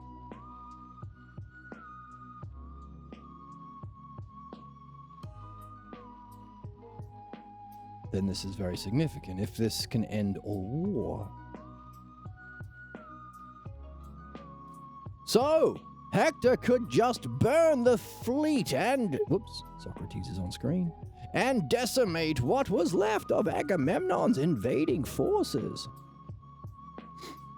Yes, wait, you know Homer, and I do not. Later, I will take the time to gain the advantage. Oh, and by the way, you can all read this because we have a Balboa translation out there. Once again, hooray for Balboa. In other words, you can read the story properly with the Greek terms, including the word self. So recognizing that self has that honorific and can refer to the excellence in, as we said, operating the self-logos in the physical world, the excellence in the metaphysical world, self-beauty, self-justice, and of course the highest. Whenever you come across the word altos, you could read it at 3 different levels to unlock 3 different levels of meaning. Especially curious when they talk about Achilles' shield being the self-shield. What the hell does that mean? Read the Balboa translation and you can awaken these puzzles. And again, to translate it, one, Balboa had to be going through dream analysis and midwifery while also studying the logos with Pierre Grimes. So that's why it's taken us so long to get a translation that's decent. You know Homer, says Jesus. I do not. Later I will take the time to gain the advantage. However, could you possibly cite for me something from Homer that would support your view? I'm very interested in seeing if behind the image of justice there is its idea of God. Oh, interesting, because I was trying to find one to represent justice earlier. To believe one is honored, living under the influence of their God's justice, gives the believer the voice to make a prophetic claim. If justice vindicates an injustice, the God that justifies the action is equally unjust. Right? If the Jews say, God wants us to murder these children, innocent children, your God is fucked. It's unjust. Tell a Jew. Tell a Zionist.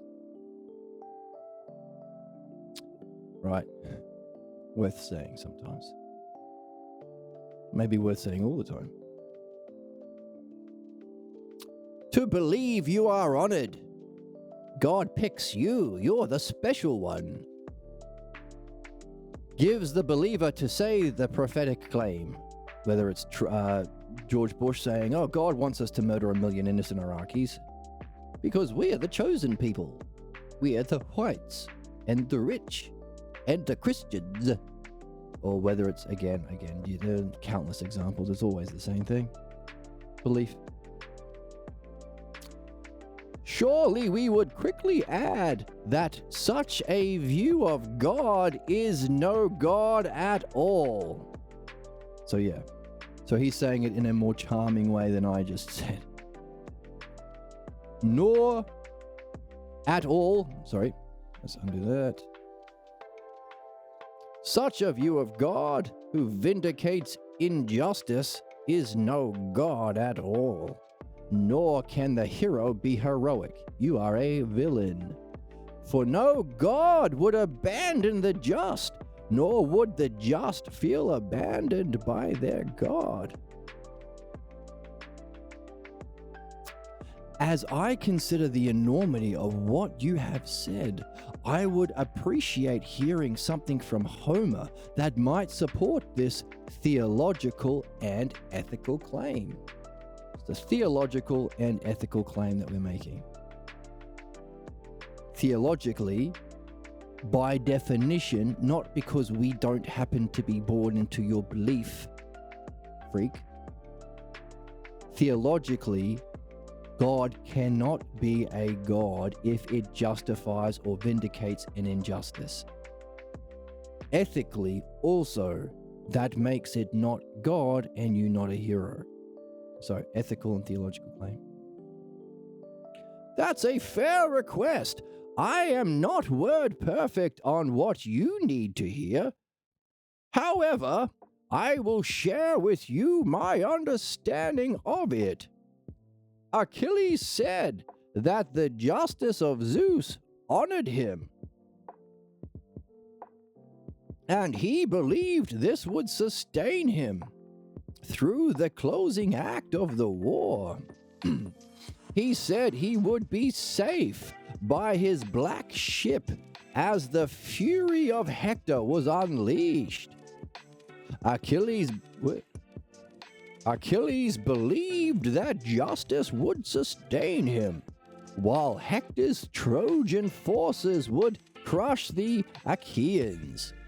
He foresaw that Hector would break off his final attack, and that would allow him to sail back to his homeland, Ithaca. Right, so Achaeans means all Greek. So I said Athens, but Athens is just one of the places.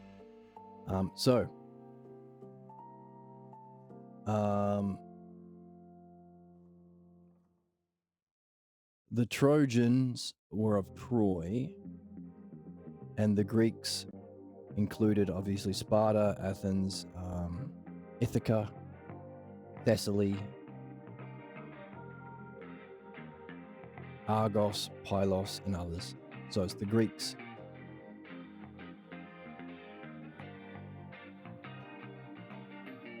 And the Trojans were the people of Troy, northwestern Turkey, near the Dardanelles Strait.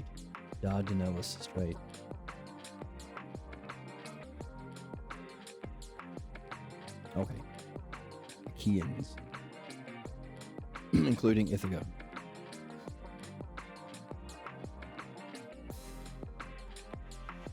Clearly, Achilles' idea of justice and that of Zeus are intertwined.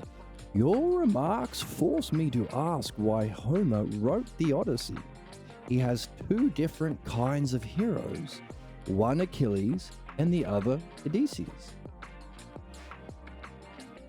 So, the Odyssey is the other book, after the Iliad.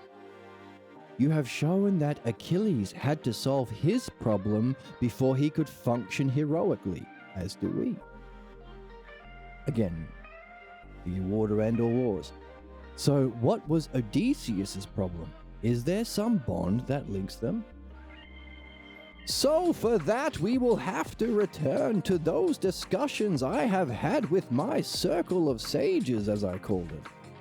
Shall I review Palmades' role in these talks about Homer? He did play a major role in understanding the drama. That should fill in the gaps in our talk. I know little about him. Is it possible that he played a decisive role in all this? Yes, his role is central, but in a curious way. To understand his role, we need to discuss Penelope, the wife of Odysseus. No easy task lies ahead of us, because that means we have to discuss the journey of Odysseus. I would like that, and in return, I'll share with you the meaning of behind the Gnostic Book of John. I look forward to that exchange. To open up the meaning of Homer often requires discussing principles of our philosophy. Principles we like. If we can review a few of them, it will help us share the meaning behind these works. How can I refuse such an offer as this? You make my day, and I'm sure it will bring a smile along with it.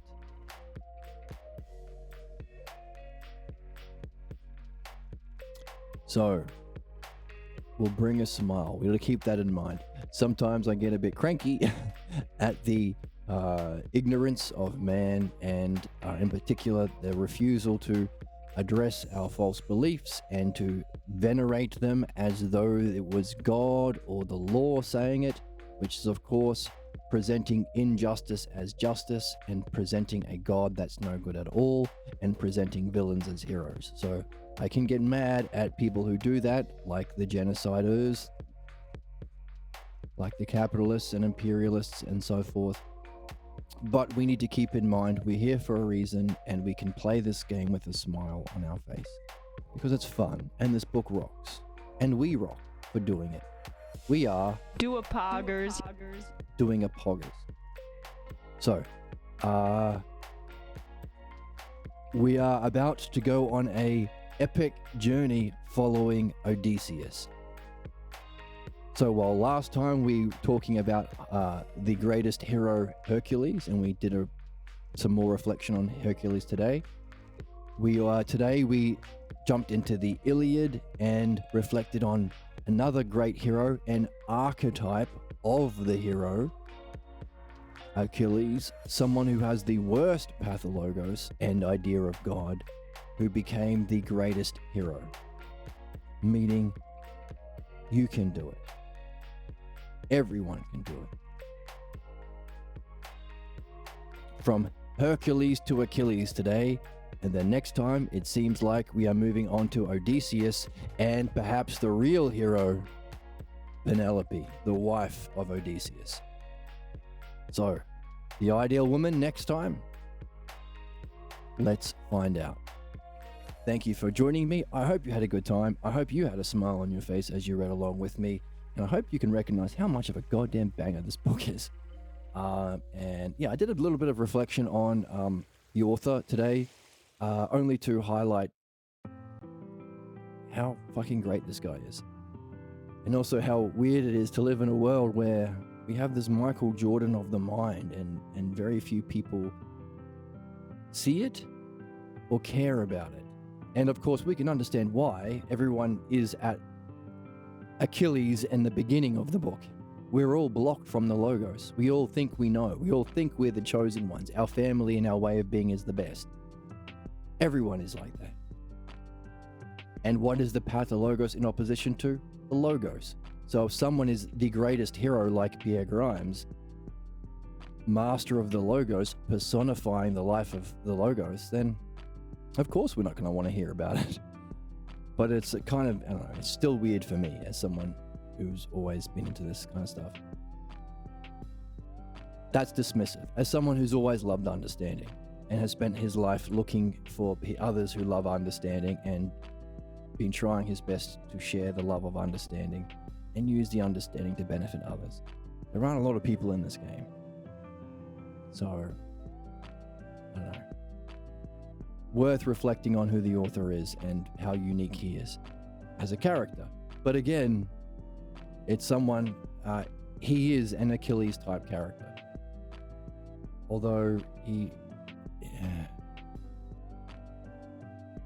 yeah, very much so, in fact. For other reasons as well. Meaning we can all do it. We can all be as great as this author and share truths that are universal, understandable, beneficial, and the most significant truths, like what happens when you die, and what hell really is, and how you create your own, and how we can overcome it. Isn't that a good thing to share with people? And to share it in such an entertaining book, and with puzzles that even though he gave us a dialectic here, he did it in negatives, meaning this dialectic on punishment brings about a kind of suffering that deprives one of freedom, deprives us from discovering the roots of our folly. Meaning he's telling us, but also giving you something to do so you can make it your own. Isn't that interesting? It's not a belief. It's an exercise for you to develop your understanding and become an Achilles bigger yourself. Quite a heroic guy, right? Wow. So, smile on our face after reflecting on that and the author and how significant this whole thing is. And smile on my face that I get to share it with souls like whoever happens to be listening out there in the internet.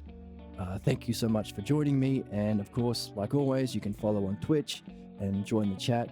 And we have emojis, or we don't have it for our channels, but some people have emojis. That's fun. You can follow on YouTube. And you can join the Discord. You get a notification when we go live. You'll find the text below. And if you want to donate to the channel, that is very much appreciated. And the more that this channel can support itself, the more fun text we can get into, like the ones we talked about today that are behind me. So thanks once again, and maybe next time, Penelope, the ideal woman. I'm cute. Like a cutie pie. Who's cute, but also Making ice cream is a good and courageous. It's sad. And I'm sad for you. it's sad for you if you talk about ice cream. Anyway, I couldn't think of a joke to press there. And I find that very entertaining. Okay. Thanks for joining me, and I will see you in the next